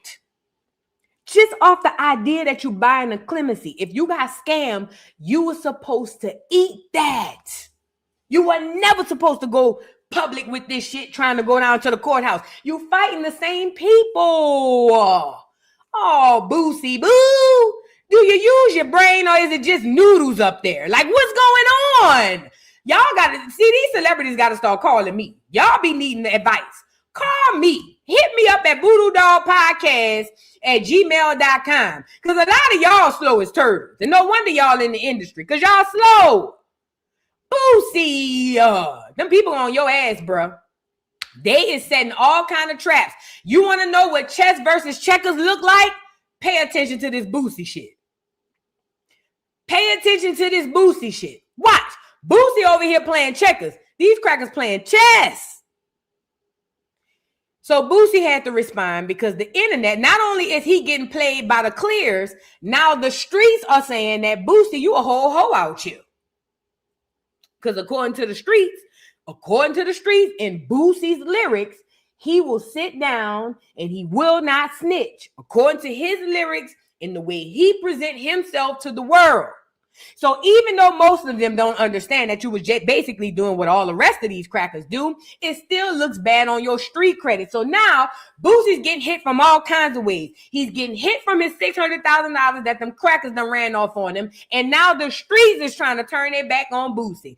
Boosie can't win for losing, y'all. Keep him out of your prayers and get the likes up on the video, y'all. Come on now. You know they got ignorant ass niggas in my DM talking about I broke the code. Talking about I got down on the white people. Nigga, this ain't no gangster shit. Ain't nobody pull no straps on me, nigga. This is a contract. If you don't abide by the contract, you get sued, nigga. That's business. That's how this shit go. Y'all some ignorant motherfuckers. It's just like a record contract. If you sign a contract and if you don't abide by that contract, you get sued. Y'all think I'm too gangster to sue motherfuckers. Y'all some ignorant motherfuckers, dog. You don't abide by that contract, your ass get sued. Y'all some ignorant motherfuckers, boy. So that's what Boosie is responding to the people saying. That's what Boosie is responding to the people saying. Somebody in his comments saying, y'all keep saying it's illegal. I'm going to assume he paid an attorney to request a pardon on his behalf. It's a complex and timely process. And that makes sense if Boosie wasn't suing. You see what I'm saying? Boosie is suing because he didn't get the pardon. He's not suing the attorneys because the contract fell through. I know he's saying it's about the contract, but he's suing for the pardon. And that's why the crackers on the other end keep saying, you can't buy no pardons. We don't know what he's talking about. That's why they keep responding the way that they do. Because even though I don't know how Boosie worded his lawsuit because I don't have it, but the way it sounds is Boosie is paying because he didn't get the pardon. He's not paying for a contractual issue between him and his attorneys or him and those attorneys. He's paying because he's suing because he paid for a pardon and he didn't get it. That is illegal. It ain't rocket science. That is illegal. You can't buy a pardon. Could you pay an attorney to apply for a pardon on your behalf? Absolutely. But the way Boosie is running this whole thing is he paid for a pardon and didn't get it. That is illegal. Now, again, I don't have his paperwork in front of me. So please, please, please don't get me the line. But let me just say this. It's not looking good for Boosie. It's not looking good. And Boosie, your biggest mistake was thinking this wasn't no gangster shit. That was your biggest problem. Thinking that this wasn't no gangster shit. You know, in the 70s and the 80s and beyond, before that, do you know the most successful people in our neighborhoods were the gangsters? Not because they sold drugs, because they took the gangster mentality or the ideas, right? The mindset of the gangster and tweaked it and brought it to the legal place. That's why in the 70s, y'all will notice the mob and all of them niggas had all of them houses and all their own neighborhoods, because they took the gangster shit, tweaked it just a little bit, and then bought it on the legal way. Boosie, your first problem was abandoning the gangster shit. Because if you had looked at this like some gangster shit, then you would have known the CYA, cover your ass. See? And the worst part is the political shit is 50 million times worse than the street shit. The street shit don't have nothing on the political shit. So here you go like a duck, duck, goose, as green as the day is long and as green as the grass. You go up in here, abandon your street mentality, and now they got your duck ass. There you go. Let's move on. Now they got you. There you go. You see what I'm saying? I'm telling y'all, if you a street hustler and you trying to go real, never abandon your mentality and never abandon the things you learned in the streets. Because the streets is the precursor to what's going to get you where you need to go when you go legal. Never abandon it. Tweak it. Never abandon it. There's a big difference. Tweak it. Never abandon it. You need it. That was the practice for the legal shit. Duh. Everybody knows that. That's why people who are really good in business that used to be drug dealers, yay, because they know how to, yay. You see what I'm saying? Let's move on. Boosie, you a slow ass turtle. Hey, bro, Boosie, if I was you, I'd just go sit down, bro. I'd just start working and paying my bills, and I'd just go sit down. I ain't even gonna lie. I wouldn't even trip on it. I just, yeah. If I was Boosie, everybody different though. Everybody different. Now I want to get into Jay-Z and Dame Dash. This ain't gonna be a long segment, but I do want to speak about this. Wait, before we get into this, do I have any more super chats to read? Y'all get the likes up on the video. Let me read a couple of super chats. Shout out to everybody. I hope y'all are doing well. Happy Wednesday. Happy Wednesday. I may do behind the music tonight. Let me figure it out. If not, I'm definitely gonna do some other content because I gotta get my money up. Okay. Sharjay, thank you for the super chat. Says Lefty's Fried Rice is a Black American restaurant that features Chinese cuisine and soul food in St. Louis, Missouri. You know what's crazy? I saw it online and I wanted so bad to try it. You know why? Because we done all tried to make Chinese food at home, and I ain't gonna lie, that shit do be good. And I seen that brother's restaurant online in Missouri. And when I tell you that Chinese food look real good and you don't have to worry about them cutting up dogs and cats. Shout out to the brother and sister out there in St. Louis.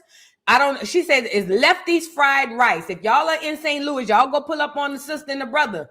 Go pull up and try them people stuff, bro. We have to get back to supporting each other. Thank you, Sharjay. And what you cooking? Thank you for the super chat. Says, hey, boo. Hey, boo.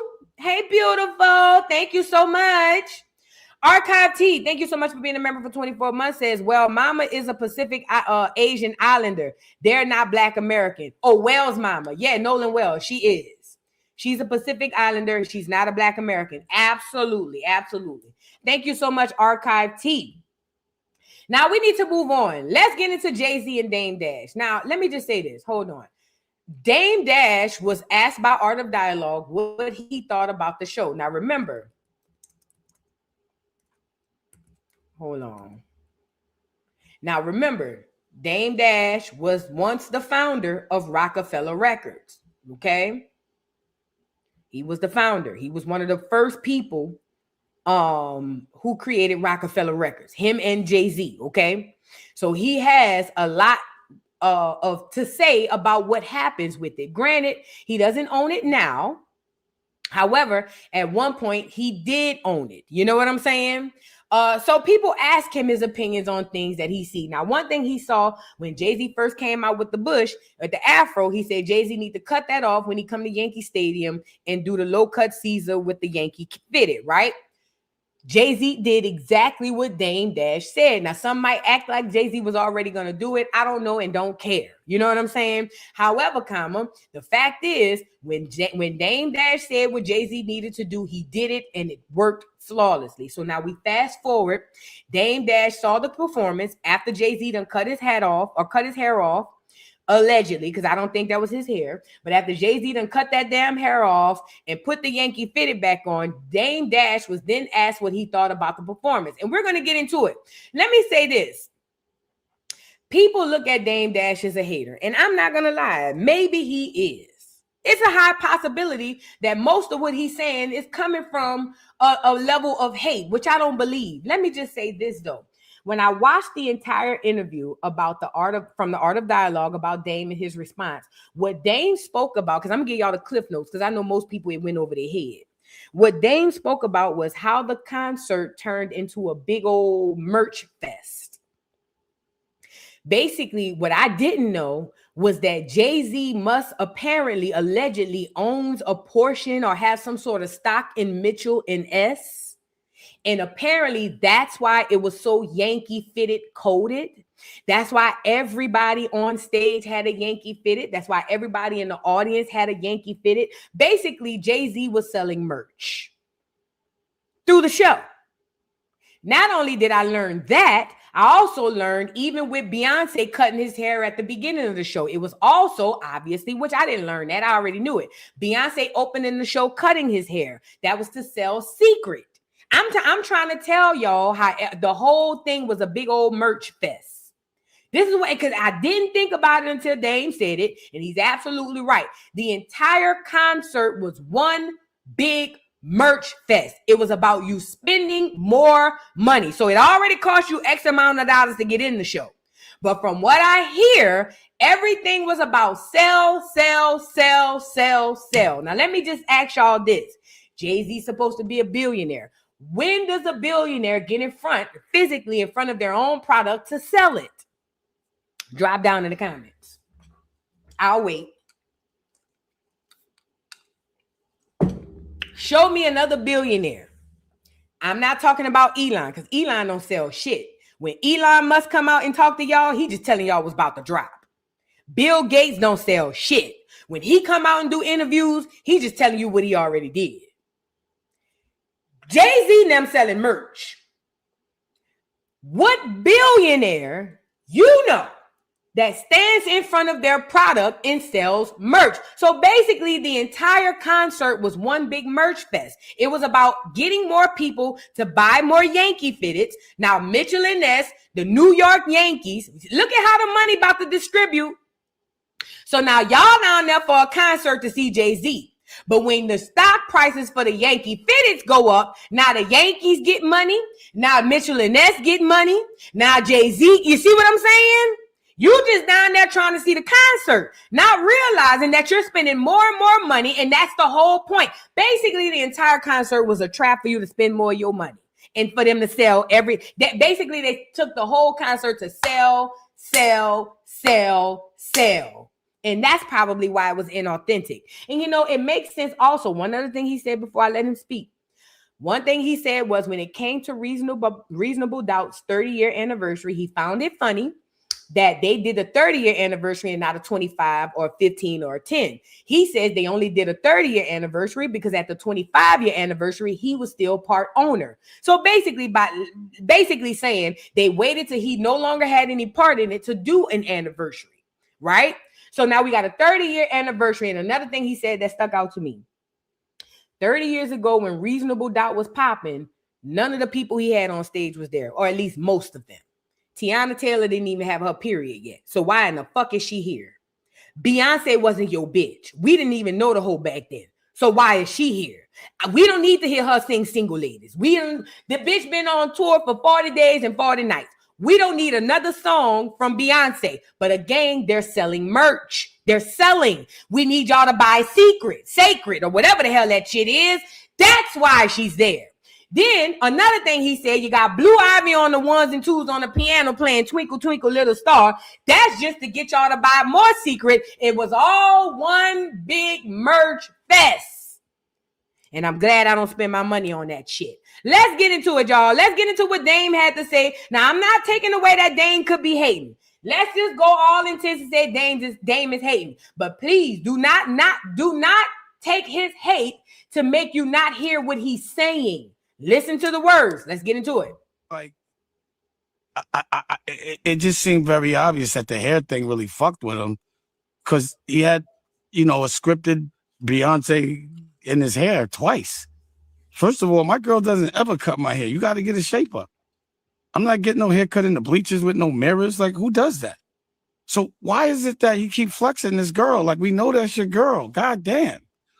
We know she's your girl. That's been what it's been the whole time. It's okay, you with Beyonce. I bet. She cut your hair, she touches you and all that. It doesn't look real. Pause. It just looks cringe because it's so unnatural. Facts. It would have been better in a barbershop, but we don't even go to the barbershop. We always have a barber come to us. You know what I mean? Like, my girl doesn't do my hair. I don't let her do my shape up and no shit like that. There's no razors. There's no mirror.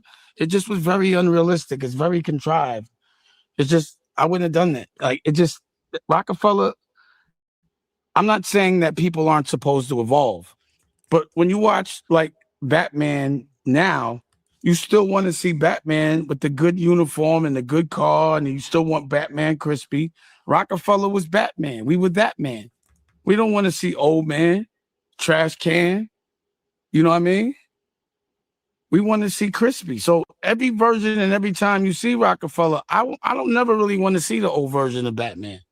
Do you want to see the old version of Superman? Pause. Do you want to see? I don't want to see them niggas old.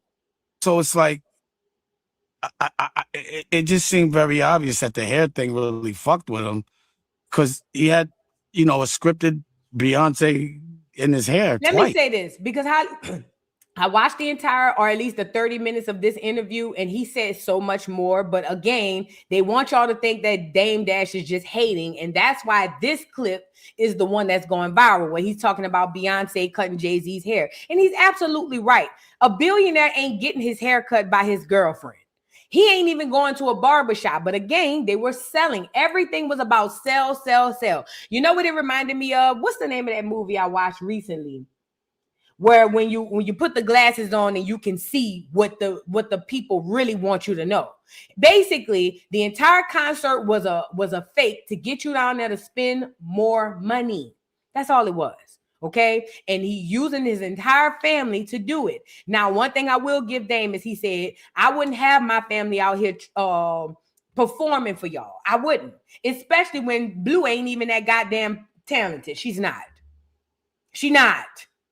And I'm not going to let y'all make me say it because she a child, and y'all going to try to make me feel like I'm guilty for saying a child ain't she ain't talented. She not.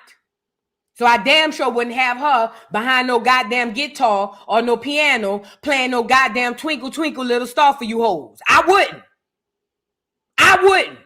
I'm with Dame. I'm in front of the camera, so you don't have to be. I wouldn't.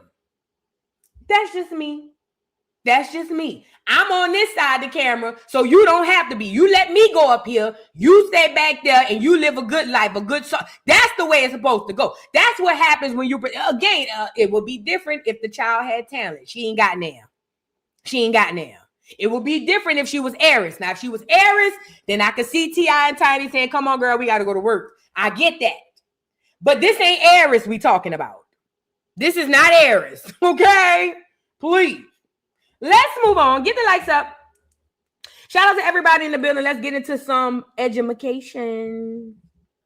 Where do we go first? Oh, let's go. We got to go to TikTok. I know, Twitter. We got to go to Twitter. Shout out to everybody in the building, y'all. I hope y'all are doing well. Shout out. I love y'all so much. All right. I don't want to do that.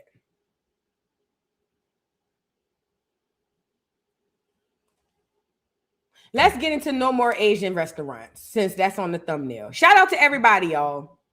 So, you know, Black America, we're doing this, not a boycott. It's a wealth transfer. That's what we calling it. A wealth transfer. Basically, Black Americans, we're learning how to be economically sound. That's what we're learning. We're now getting into economics. And economics is all about building communities within itself, okay? That means being able to have your own resources, your own money and everything to build what you need and be self-sustainable. We're at the very beginning, the storming phase, but still, we're at the very beginning of that, right? Part of this wealth transfer was for us to start boycotting a lot of Asian businesses, mostly given the restaurants and things of that nature. Now, the reason for this, we all know why this happened. An Asian guy came out acting like we don't need Black America, so here we are. All right. Now, the wealth transfer has started. And what Black America don't understand is we're really making progress. Like, they're seeing a difference in their profit margin.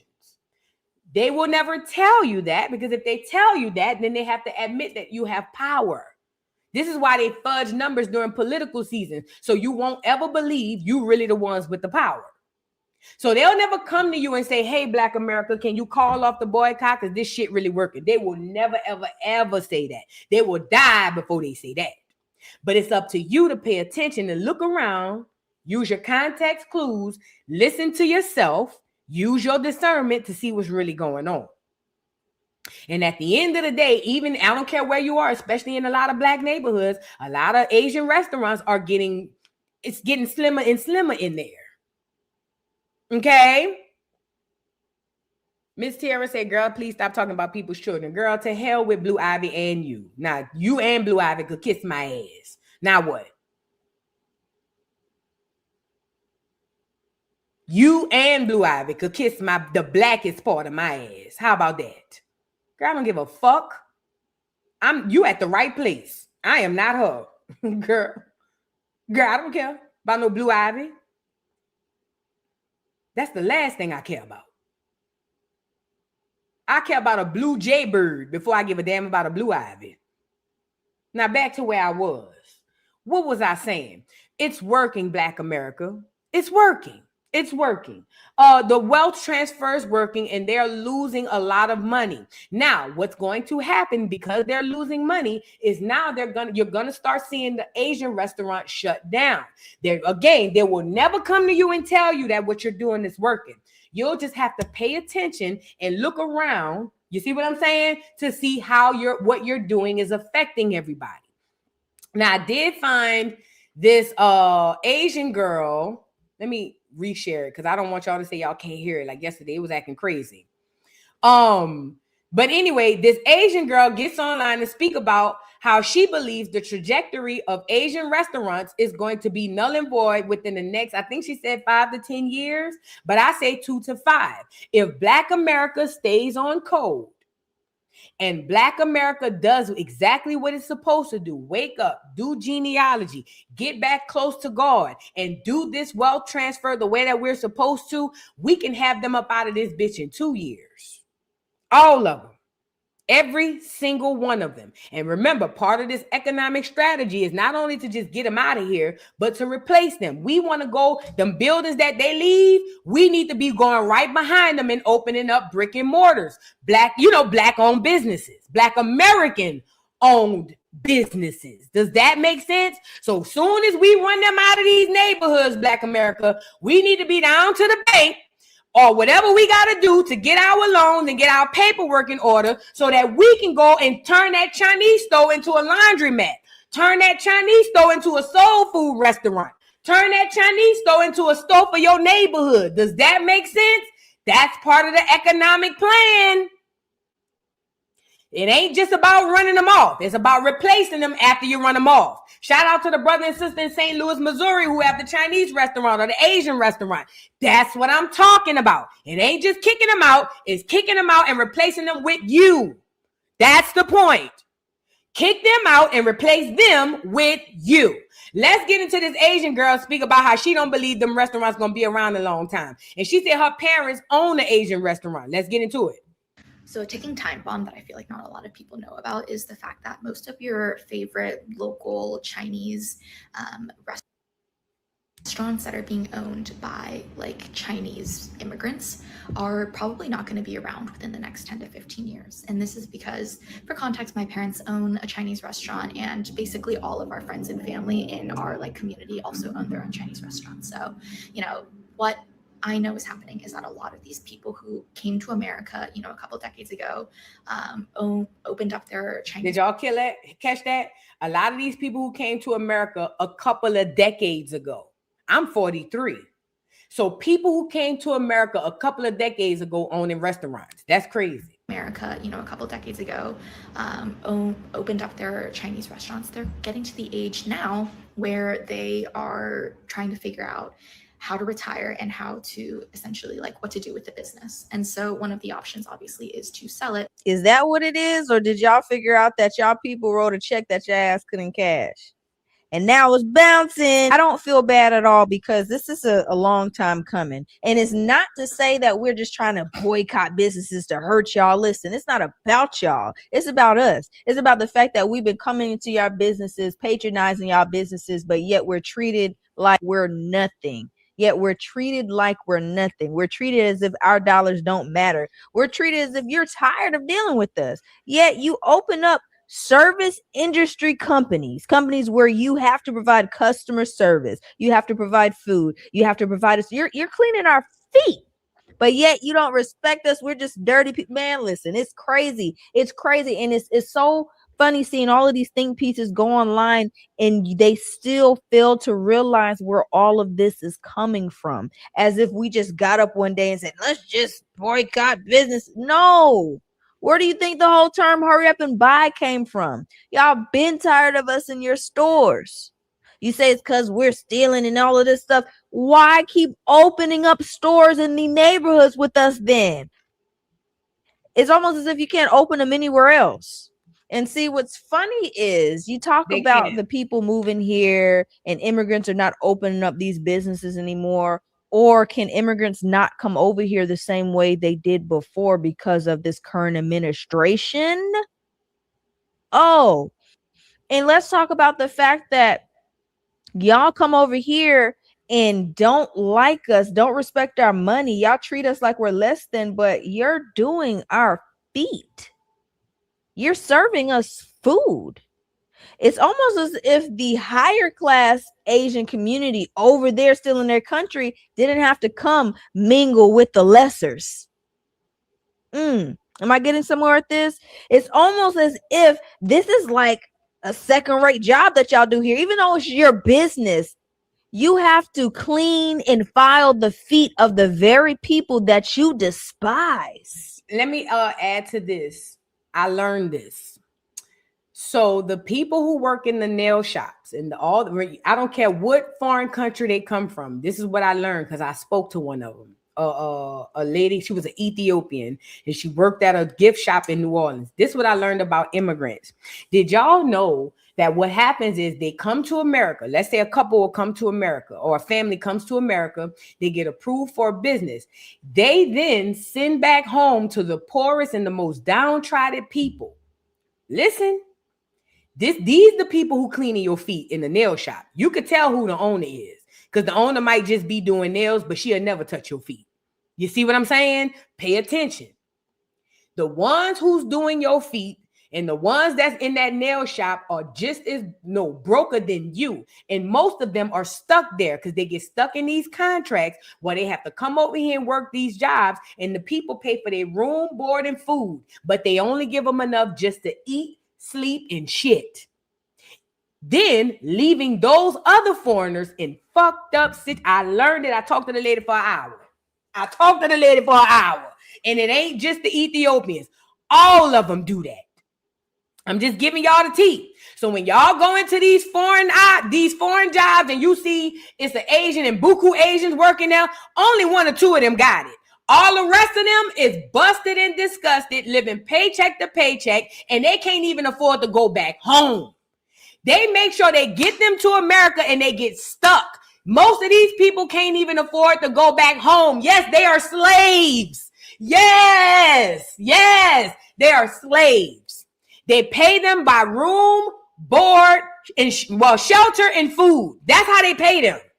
No cap. I learned this on my own. I swear to God. I'm just adding that to it. So I'm just saying, when y'all be sitting in these nail shops, a lot of them Asians that's in there ain't got shit.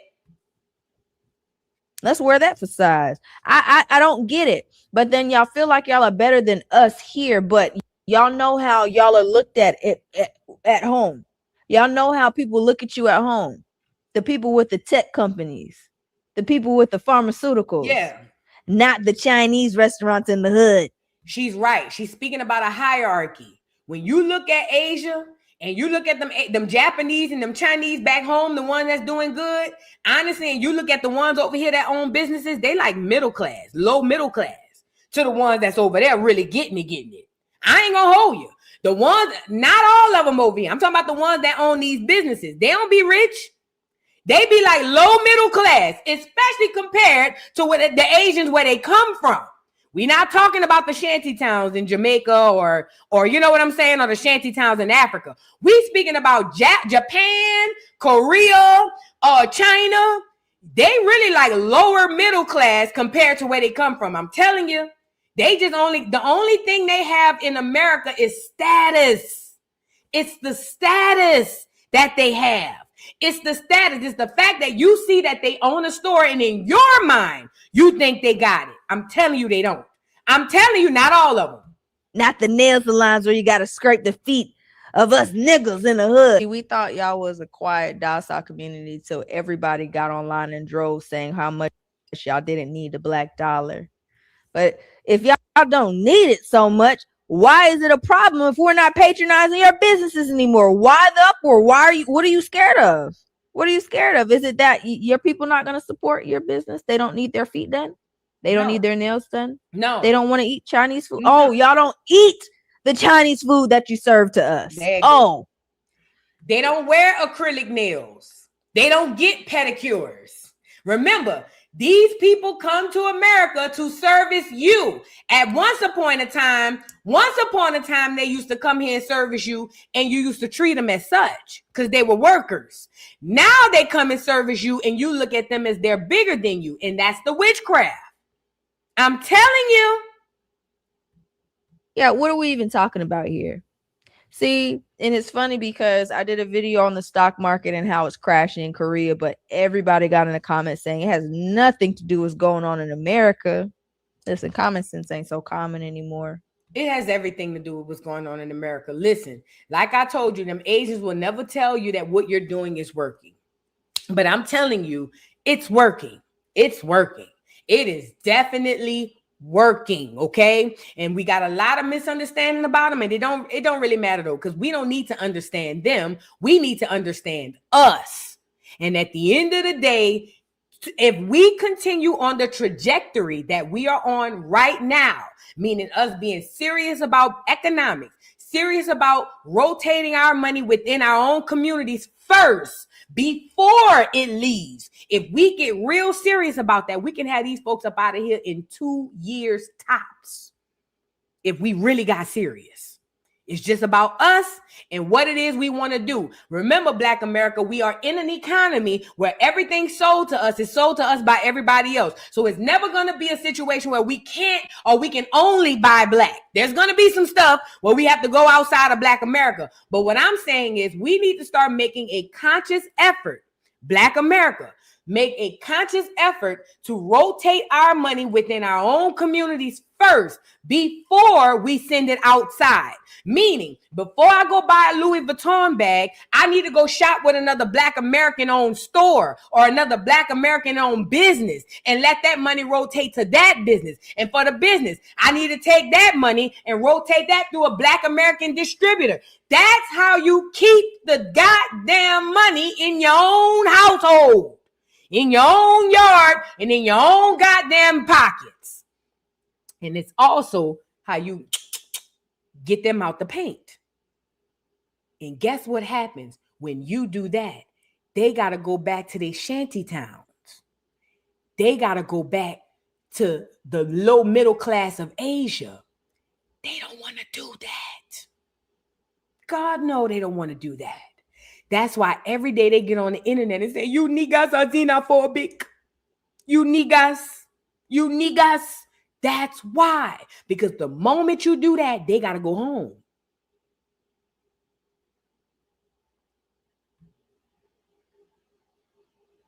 Facts.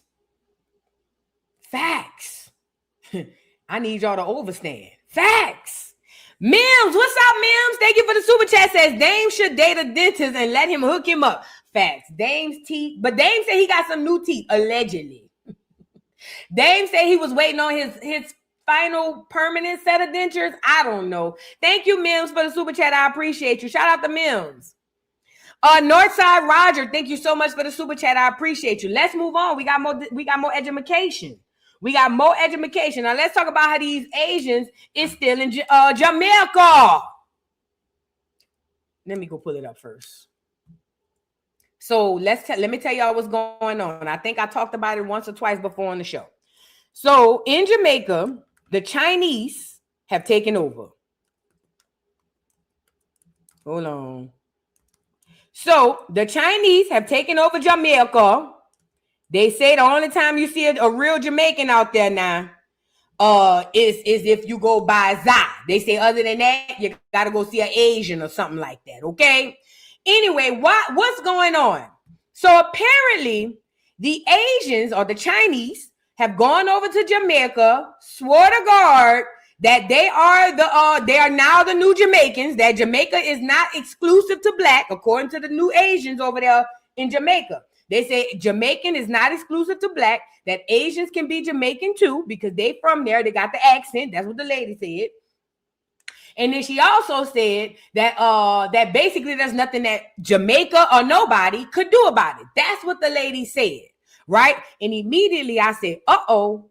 Because if they're taking on that identity, they're going to try to push the people out. And that's exactly what they did. So apparently the Chinese are buying up a whole bunch of beaches and putting hotels up because they're making the tourist money. You know, I was speaking to my friend from the Bahamas, my little partner. I told y'all, my little yay. You see what I'm saying? And we ain't a yay like that, but we a yay. You know what I'm saying? So I was speaking to him and I was telling him, I said, one thing I noticed about vacationing, when I look at the people who spend the money, I'm looking at the people who receive it, and it's never the locals. Meaning foreign Arabs, clears, Asians, they all go to these Jamaican islands, and then they take their money and buy up the beaches and then hire the local Jamaicans and pay them pennies, or the local Caribbeans and pay them less than pennies to work said resorts. Now, when I go to Jamaica and I spend my money and I book my hotel, all my money goes straight to the cracker or the Asian or the Arab who bought the beach, who bought the goddamn hotel, and not the people who are from the place. So I remember telling my friend from the Bahamas, I said, you know what's crazy?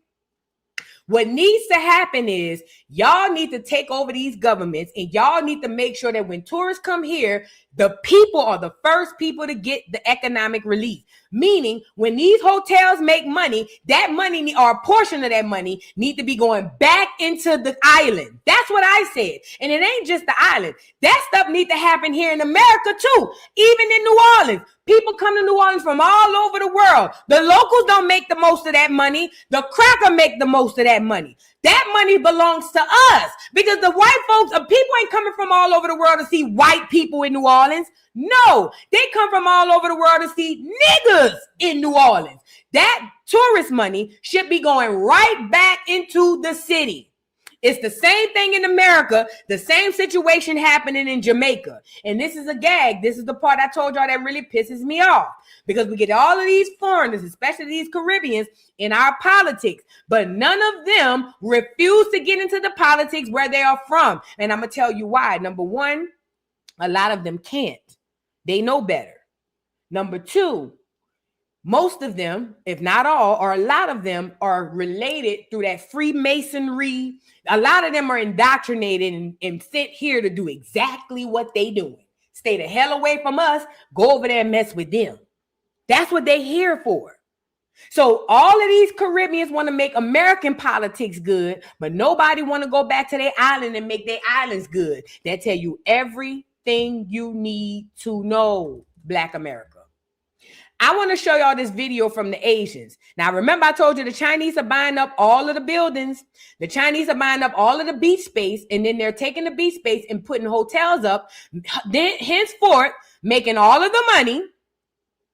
Henceforth, taking money out of the pockets of the locals and basically leaving the locals nowhere to swim, nowhere to hang out, all of the things they've been doing all of their lives. Now they can no longer do it because all of these Asians and all these other folks is coming in there buying up the beaches. Let's get into this video really quickly.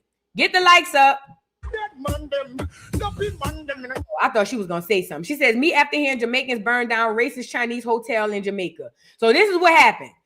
The Jamaicans got really upset and they started burning down the hotels in Jamaica because they felt like, I'll be damned. How dare you come over here and tell us we can't swim here? Or how dare you come over there and tell us we can't hang here when this is our land? Hold on, I want to see if I can find more footage because Instagram is very weird with that. Hold on. I'm going to see if I can find some more footage.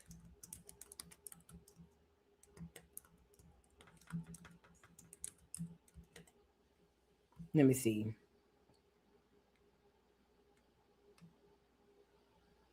All right, here we go. We got somebody. Let's get into it. Let's see. Right? Remember the lake who many returning residents are being killed in Jamaica. Why should I talking as if we don't want to brush it underneath the carpet? I am No, not she's going to talking brush about it underneath returning. the carpet. It's happening, and I'm not going to brush it underneath the carpet. Hold on. Let me see if I can find. Let me scroll down. Yeah, here you go. Here go a little bit of the footage. Let me turn it off. So here's a hotel that they burned down on the beach because the Jamaican people felt like, how dare these people come to our beaches, buy up our beach, and then take our shit. And then tell us we can't come. So basically what these people were fishing to sell and make money, all of that stuff was taken away from them so that these Asians could have the beaches. Well, the Jamaicans started burning down hotels. Now I want to show y'all this video. Sorry, y'all. And listen, the reason why we're speaking about this is because, like I told y'all, we got a lot of Caribbeans over here worried about us. But at the end of the day, they got crap going on at home. And on top of that, what's going on in Jamaica and the Caribbeans is happening here. But this is what I don't understand about the whole of us in these Americas streets. And when I say in these Americas streets, I mean North America, South America, and all them islands in between. We were all played. We all got invaded. It wasn't no boat dropped us all off. All of us got invaded. And that enemy knew one thing if he didn't know nothing else. Divide and conquer. This is why he allowed a lot of Caribbeans to come over to America to give them a lot of resources, put them in positions of power because they needed them to be on their side. So now we in America, bad enough we got to fight the Africans, but that's understood because them ain't our people. But see these Caribbeans and these black people in South America, whether y'all want to believe it or not, them is our kin. Them is our like second cousins and first cousins. They not us, but they are more related to us genetically, scientifically, and historically. We were all invaded by these people, but they did a great job of divide and conquer. And that's why we look at the Caribbean people just as bad as we look at the Africans. And let me just say this. I don't blame some of Black America for doing that because some of the Caribbeans goes far. And y'all get to acting worse than the Africans and the cracker. So I get it why a lot of Black America don't rock with y'all. But I'm telling y'all, it's all about divide and conquer, bro. These is our people. Everybody on this side of the world, the Western world, this is the new world. Not just North America, South America, and the goddamn Caribbean. All of this is the new world. So now here it is in a position where us, North America, South America, and the Caribbean need to be forming allies so we can fight the real enemy. We beefing with each other. We beefing with each other because these Africans and these crackers done got in between us. This is insane. Rather Black America wants to believe it or not. This is science and this is history. These are facts. The people on this side of the world, the melanated people on this side, North America, South America, and the Caribbeans, we're all related. We're not the same, but we are related. Them 12 tribes from that Judah chart y'all be looking at, they over here. Stop trying to go to Africa and make them part of your tribes. No, all of your 12 tribes is over here. It just bothers me that we got to fight them on top of the other. But again, I understand what's happening. Most of us don't. Let's get into the video of what's going on in Jamaica. Shout out to the Jamaicans who burned down the hotel, as they should. But at the end of the day, they still being pushed out of their homelands. And that's who all of these Caribbeans in American politics need to take their political ideas and take their political minds and go back to their islands and help them people. But I bet you they wouldn't. Many Jamaicans are upset about China building this massive gated 740-acre mega city in Jamaica. But if you Black American from New York watching this, you probably having a massive case of deja vu. They're being priced out, and their historic land is being walled off by foreign developers in a massive land for infrastructure deal that the government cut via a backdoor deal. But the irony, this is the exact same blueprint that Jamaican and Caribbean networks ran on Black Americans in New York. Back in the 70s and 80s, while Black Americans were trapped by discriminatory bank redlining, West Indian immigrants used their own private back channels. Using cash-based susu networks, they pulled thousands of dollars to buy up historic Black American neighborhoods in Brooklyn, block by block. They bought the properties, rented exclusively to their own people, and effectively locked out and displaced the locals who built those communities. And when the U.S. government finally created contracts and diversity quotas meant to repair the damage done to descendants of freedmen and freemen, the system used Caribbean immigrants as their loophole. Immigrant networks scooped up the resources and jobs, while the system completely bypassed the Black Americans who actually fought for those programs because they now had the population to do so. Now, before anybody says that China is a whole country and Jamaicans were just immigrants, the mechanics might be different, but the end result is exactly the same. An insular outside group using private capital to lock out the native population. When politicians like Yvette Clarke proudly declared Brooklyn the 15th parish of Jamaica, it was a victory lap for political and physical erasure of Black Americans. So yeah, the Chinese mega city in Miami Bay is wild, but Jamaicans, you can't be too mad. You read this exact same playbook on my people in New York. Wow. On Jamaicans, if ain't nobody told you, I will. It's over with. Now that I didn't know about. Where the New York people at? Get in here. Where my New York Black Americans at? Now I didn't know they moved y'all out of y'all shit up there, huh? Huh? I ain't know that. Now, I do know that New York was invaded by immigrants, specifically Caribbean immigrants on purpose. Now, what I do know is that they used those immigrants to be in place of you. They were going to give them your jobs, give them your resources. And then when they write it on paper, they'll say, oh, no, the Black people got it, even though that's the immigrants. Like the brother said, I'm going to give you the clip notes. It sounds like basically the Jamaicans are getting done to them what they did here in America. They came to America, they got into these Black neighborhoods, and then they got all of the resources that belong to Black Americans, henceforth pushing them out of their homes and their businesses and then making it one big Caribbean party. That's what it sounds like he's saying. And now the Caribbeans are being pushed out of New York, because I seen that. We spoke about that. And also back home, the same thing is happening. Basically, what the brother is saying is they use foreigners to push the native populations out. They did it in New York, and it sounds like he's saying they're doing it in Jamaica, which makes sense. They find a few other people who look like you, or at least other people they can write on paper and say is you. So let me show you how it worked. In America, in New York, they took Black Americans' resources, pushed us out, and then replaced us with Caribbeans, right? On paper, the Black people received the resources because on paper, we're all Black. Technically, right? On paper, we're all Black. So technically, they're not lying. In Jamaica, what they probably said was all minorities have their resources. And technically, they're not lying because technically, the Chinese are minorities in Jamaica. So, yeah, they lied. But does that make sense? That's what it sounds like they did. Again, this is all one big play. Remember, the reason why the Jamaicans here don't help the people back at home fight y'all fights is because the ones here done sold y'all out. The ones here don't even identify with y'all. Don't let them lie to y'all. So shout out to the Jamaicans if you at home in the Caribbean. Let me tell you about how I go over here. Them niggas get over here and they don't give a damn about y'all. The only time they even bring y'all up is when they trying to flex on us. I'm going to be real.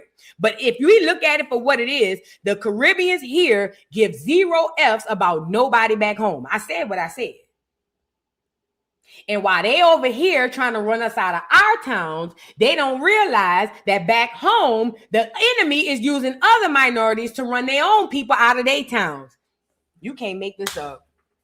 Ooh. So while y'all come to America to screw over us, they back at home screwing over y'all.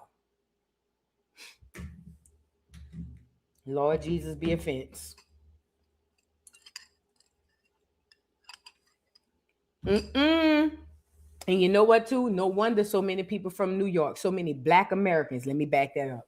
No wonder so many Black Americans have been moving to the South. Shout out to my New York Black Americans. I've noticed an uptick of Black Americans from New York moving to the South since 2005. Now, I'm from New Orleans. Most of y'all didn't come to New Orleans. But in 2005 or 6, I think it was, when I finally went to Atlanta, this is when I first ran across all of these New Yorkers. Now I understand why a lot of y'all just say, you know what? You got it. Because I would have did the same too. Bitch, I'm not about to say, y'all got it. You can have it. I ain't even going to come on home. I get it. Come on home. Come on home. Girl, who is knocking at my door? I don't be having no company. Come on home. I don't blame y'all. Let me check the doorbell. It might be somebody selling something.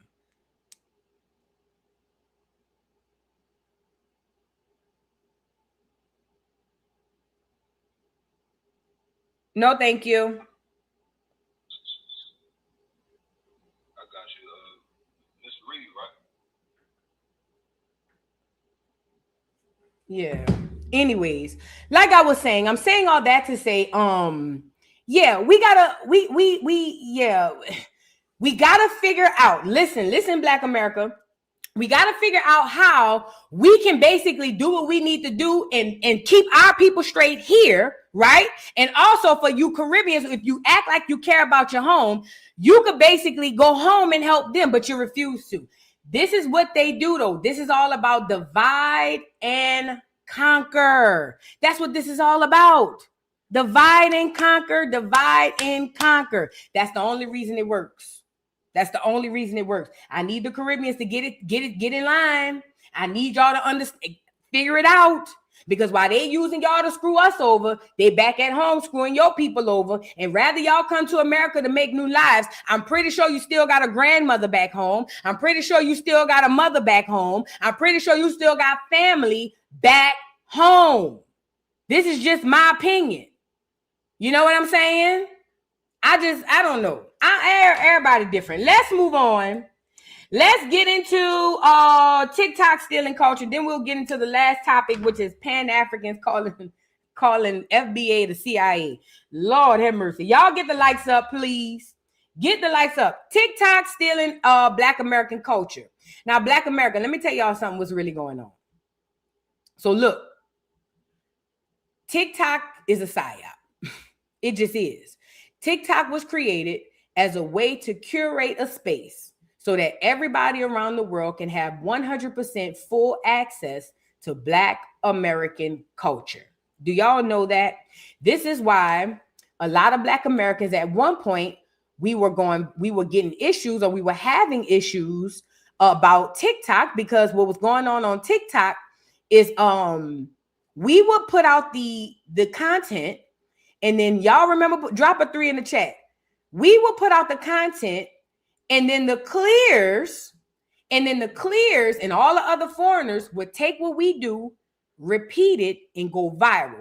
I remember this young girl, this white girl, this clear girl found a dance that a Black person had did on TikTok and couldn't go viral for. This clear girl did the dance, goes viral on TikTok, and then she goes off and she does Ellen and all these other shows. I remember, well, the young Black Americans on TikTok decided to get together and boycott, and they did. And listen to me, when they boycotted TikTok, when I tell you TikTok was so dry, they were begging Black America to come back. These are facts. Go look it up. When Black America decided that they were going to boycott TikTok because we were being wrongfully treated, it literally almost crashed the entire app. It also made TikTok put in a new feature. And what's the new feature? Because remember, Black Americans during the time, the younger kids, they were upset because they will put content out, and then when we put it out, we get nothing. But when they do it, they get all of the recognition. So when Black America boycotted TikTok for that, right? Then TikTok put in or implemented a new rule. Basically, now when I upload anything, it's original content, and even if you redo it or repost it, it's still gonna say that it came from me. That was one of the things that young Black America was able to make TikTok implement. I just wish we had stuck a little longer. Because what happened was when we took our talents off of TikTok, immediately I realized the reason why TikTok was so boring is because the world is nothing without you. They literally online waiting on you every day. Some random Negro is somebody from another country, literally every day waking up, waiting on you. You are their reason. You are what everybody wants to be. This is why everybody emulates you all over the world. This is why. And they found a way to do it. They found a space socially, a social media space where all the foreigners from all over the world can come in and just take. And it works. So now this is how it works. You go and create a TikTok. And then you go on TikTok and you posting. You posting, you doing content, you reacting, you posting, and you just can't get lit. You might get one video that might spark something, but for some odd reason, you just can't catch. And then you go to scrolling and you go to seeing clear people and Asian people and Jamaican people and African people who doing way less or even copying other blacks. And now you seeing them going up. They got 1 million views on this video. They got 10 million views. This one done got a sponsor from going viral. And then you saying to yourself, well, wait a minute, hold up. How in the hell is it that I'm on this bitch putting in more work, doing content every day, and I can't catch, but every time I turn around, everybody that's viral is everybody except me? I'm telling you, because TikTok, conspiracy theory, allegedly, TikTok is a psyop to siphon Black American culture and spread it to the rest of the world. So the longer Black America goes on TikTok, spilling all your food secrets, spilling all your business secrets, giving all your culture. And listen, this is how you give your culture. Record a video. Just be you. You don't have to do nothing special. All you got to do is just be you. And you are literally giving all of these foreigners all content to make millions and billions and trillions and to pass down generational wealth. Remember, TikTok is like the casino. The house always wins. Meaning, when you go into the casino, you're going to spend money, not to make it. Only gamblers think they're going in there to make money. Everybody else knows you're going in here to spend money. It's the same thing with TikTok, but you replace the money with energy. Whenever y'all log into TikTok, you're going in to spend your energy. You're never going to get it back. If some of us are lucky, we might get some of it back. What do I mean by getting it back? We might go viral and we might get some money. But at the end of the day, logging into TikTok is a trap. It is a trap for you to put all your business and all your culture out there so that everybody can eat off of it except for you. This is why when you go pull up go pull up a current news clip. I don't give a damn if it's in Australia. I don't give a damn if it's in China. I don't give a damn if it's in Africa. They all talk like you. Where do you think they get it from? Drop down in the comments. Every person in the industry on any kind of media, they all talk like you. Where do you think they get it from? They not around you. They don't hang with you. They not in your family. Y'all not co-workers. Where you think they get it from? And listen, when they repeat your culture, it makes them money. Now, when you do it, it makes you nothing. But when they do it, cha-cha-ching, ching, cha-cha-ching, ching. And not only does it give them money, it gives them access, it gives them resources, it gives some people new lives. This is the trick, Black America. You don't know how valuable you are. You're walking around exuding gifts for everybody except yourself. You have no clue. Remember the black girl I showed y'all on TikTok who was bitching about Black Americans delineating because according to her, she said that it's xenophobic and Black Americans are being divisive because we all share the same struggle. Listen, this is a foreigner who literally made thousands of dollars, probably. I know she got hundreds of thousands of views off of regurgitating and copying and cosplaying you. Not only does she regurgitate, copy, and cosplay, she also gives advice in lessons to other foreigners on how to talk and how to understand our language. This is not, she ain't the only one. All of them do it. They just do it to their own people. So now she comes on here, study you, and then she gets to create an account and make hundreds of dollars, thousands of dollars, however much, and get resources, clout, all kinds of stuff by just sitting there watching you. And then she go back to her people because now to her people, she gets status. Because to her people, she's an American now. And to her people who stuck back in them shanty towns, they would die to be in her position. So now her word is bond to her people. Not only TikTok is a psyop, all of social media, but TikTok in particular is one of the main sources that is taking our energy and taking our culture and literally spreading it to the world for everybody to have. Let's get into this video of this girl. And this is one of her TikTok videos, and she's basically teaching her people how to be you. And she's also using our slings and everything. Check her out.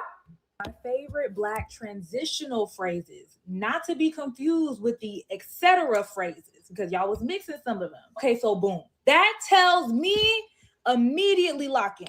Stop what you're doing. Put it, if you're doing the dishes, throw them on the ground. I don't care. Okay, so boom. That's a transitional phrase. You're letting me know we're going from either no conversation to the most important conversation in my life, or transitioning from this side of the conversation, now that you've set the tone, to now move to the next one. Now, mind you is very important. That means that you're in a courtroom, basically. Like when I get to, now mind you, a test, a quiz is coming up, okay? And you need to be locked in. You need to understand how we're transitioning from one part of the story to the next. Mind you is fraternal twin sisters with, now keep in mind, okay, either one of those very interchangeable, very much mean the same thing. This one is a new one. I first heard this in church, but it's very popular in the queer community. However, comma. Now, this is a very polite way of saying, I have already set this up. I've already told you the story. However, pay attention over here, right? And the comma is to give you time to gather yourself to put all the pieces together to the story that I'm telling you. Very clean, simple, classic.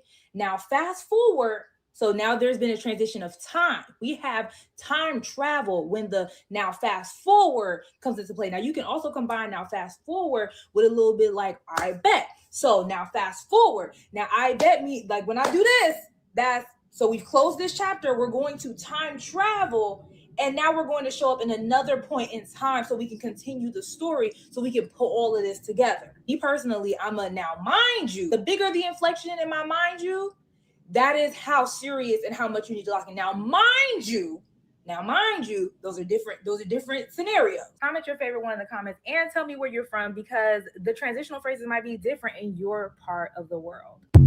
And this is how she makes her money. Literally the way that I explained it to y'all. All she has to do as a foreigner is put on the outfit, get a good American accent, and now she has an entire career, because all she got to do is just get on the internet, watch niggas, listen to us talk, and then she learn our lingo, and then she create a TikTok page to tell all her shantytown friends back home how to be a nigga. And then, oh, and by the way, you got to understand the psychology of these people. In their mind, they better than the people at home, and in their mind, they better than us too. They'll never say it out loud.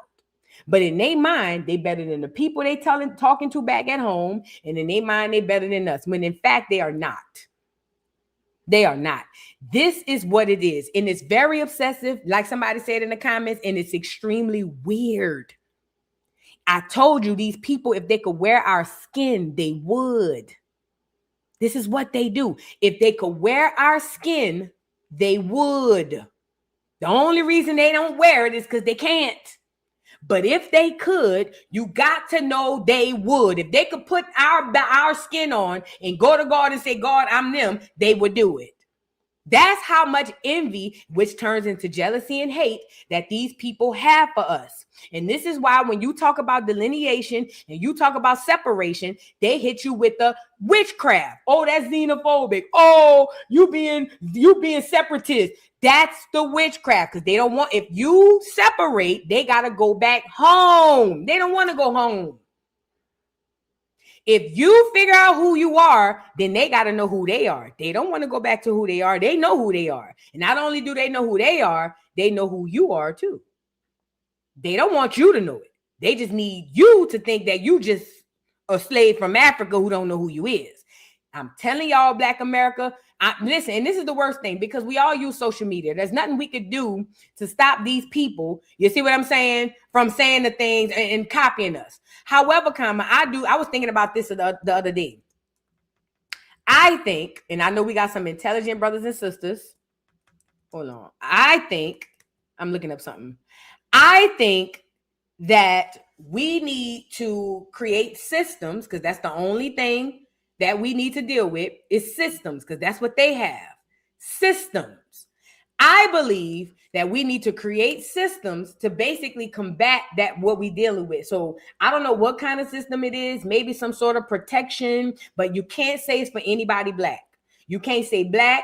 You can't say African American. I'm telling you now, because they're going to shut you down. You can't say Black. You can't say African American. You can't even use race. You can't even imply race in any of this. The only way you're going to be able to do it is if you use our indigenous card. The indigenous people have rights. Only problem is the indigenous people don't know they're indigenous. They think they're from Africa off a boat. But I think if we create systems to put in place that basically protects our indigenous history, protects our indigenous lineages, if we had that, that'll shut all this shit down. You know what I'm saying? I think that would be dope. Now, moving on. Is the FBA the CIA?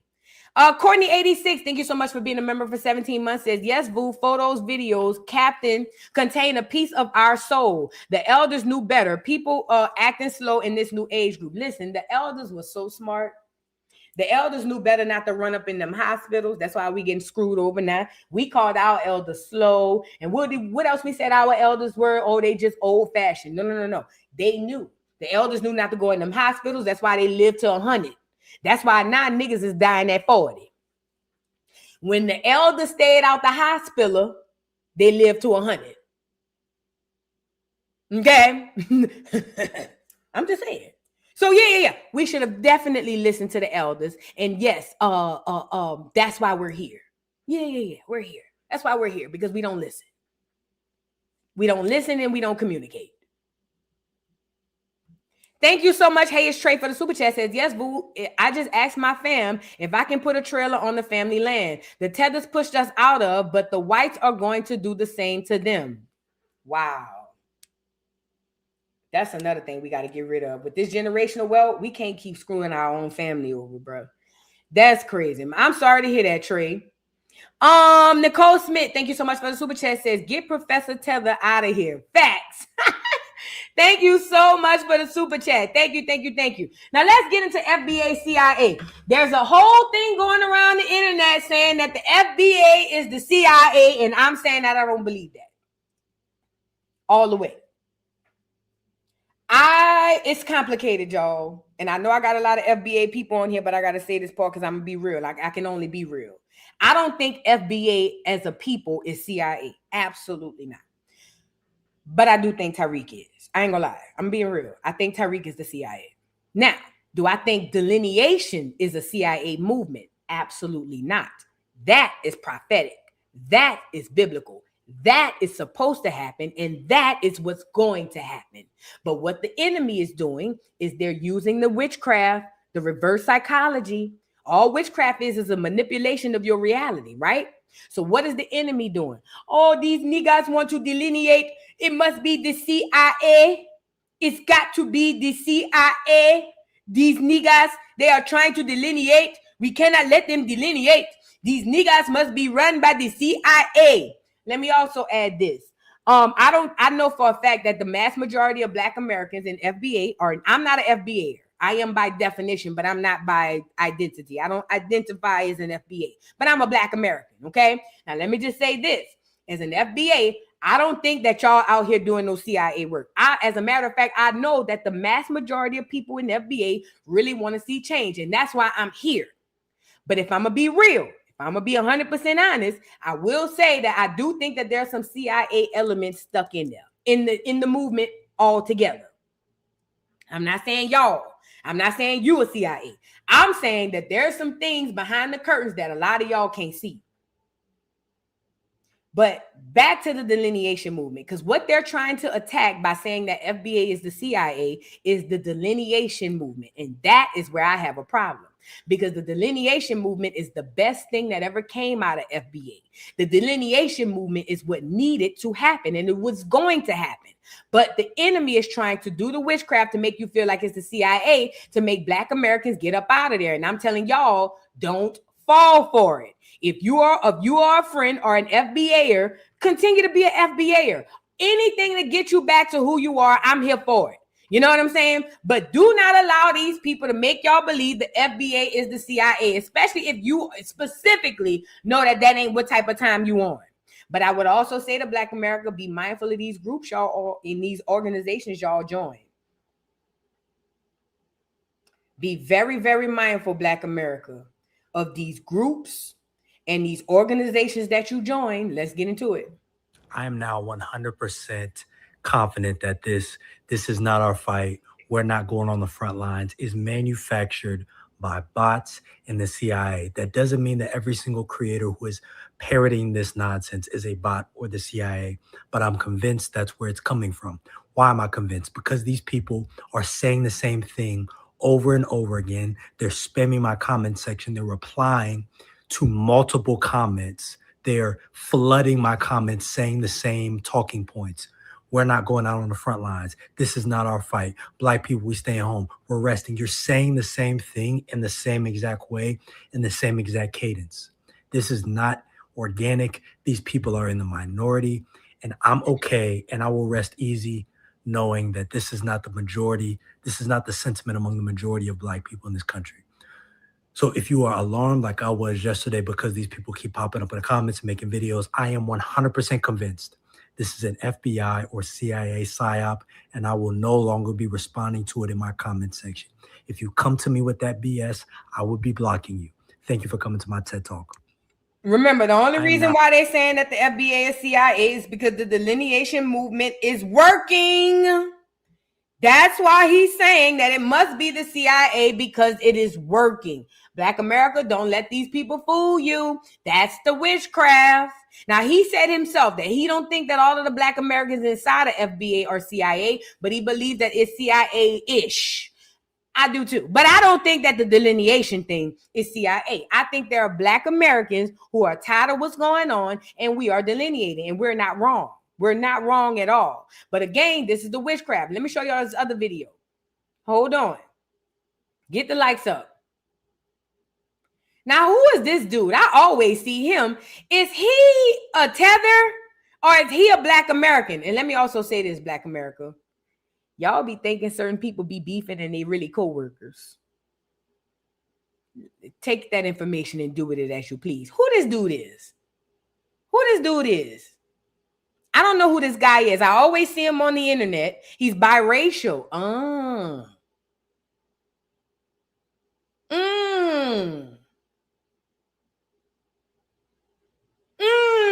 His mom is white. There you go. So he must have beef with Tariq Nasheed, and he calls Tariq Nasheed the FBI, CIA, and the organization. Now, this is him in his feelings on the leader of the FBA movement. Check it out.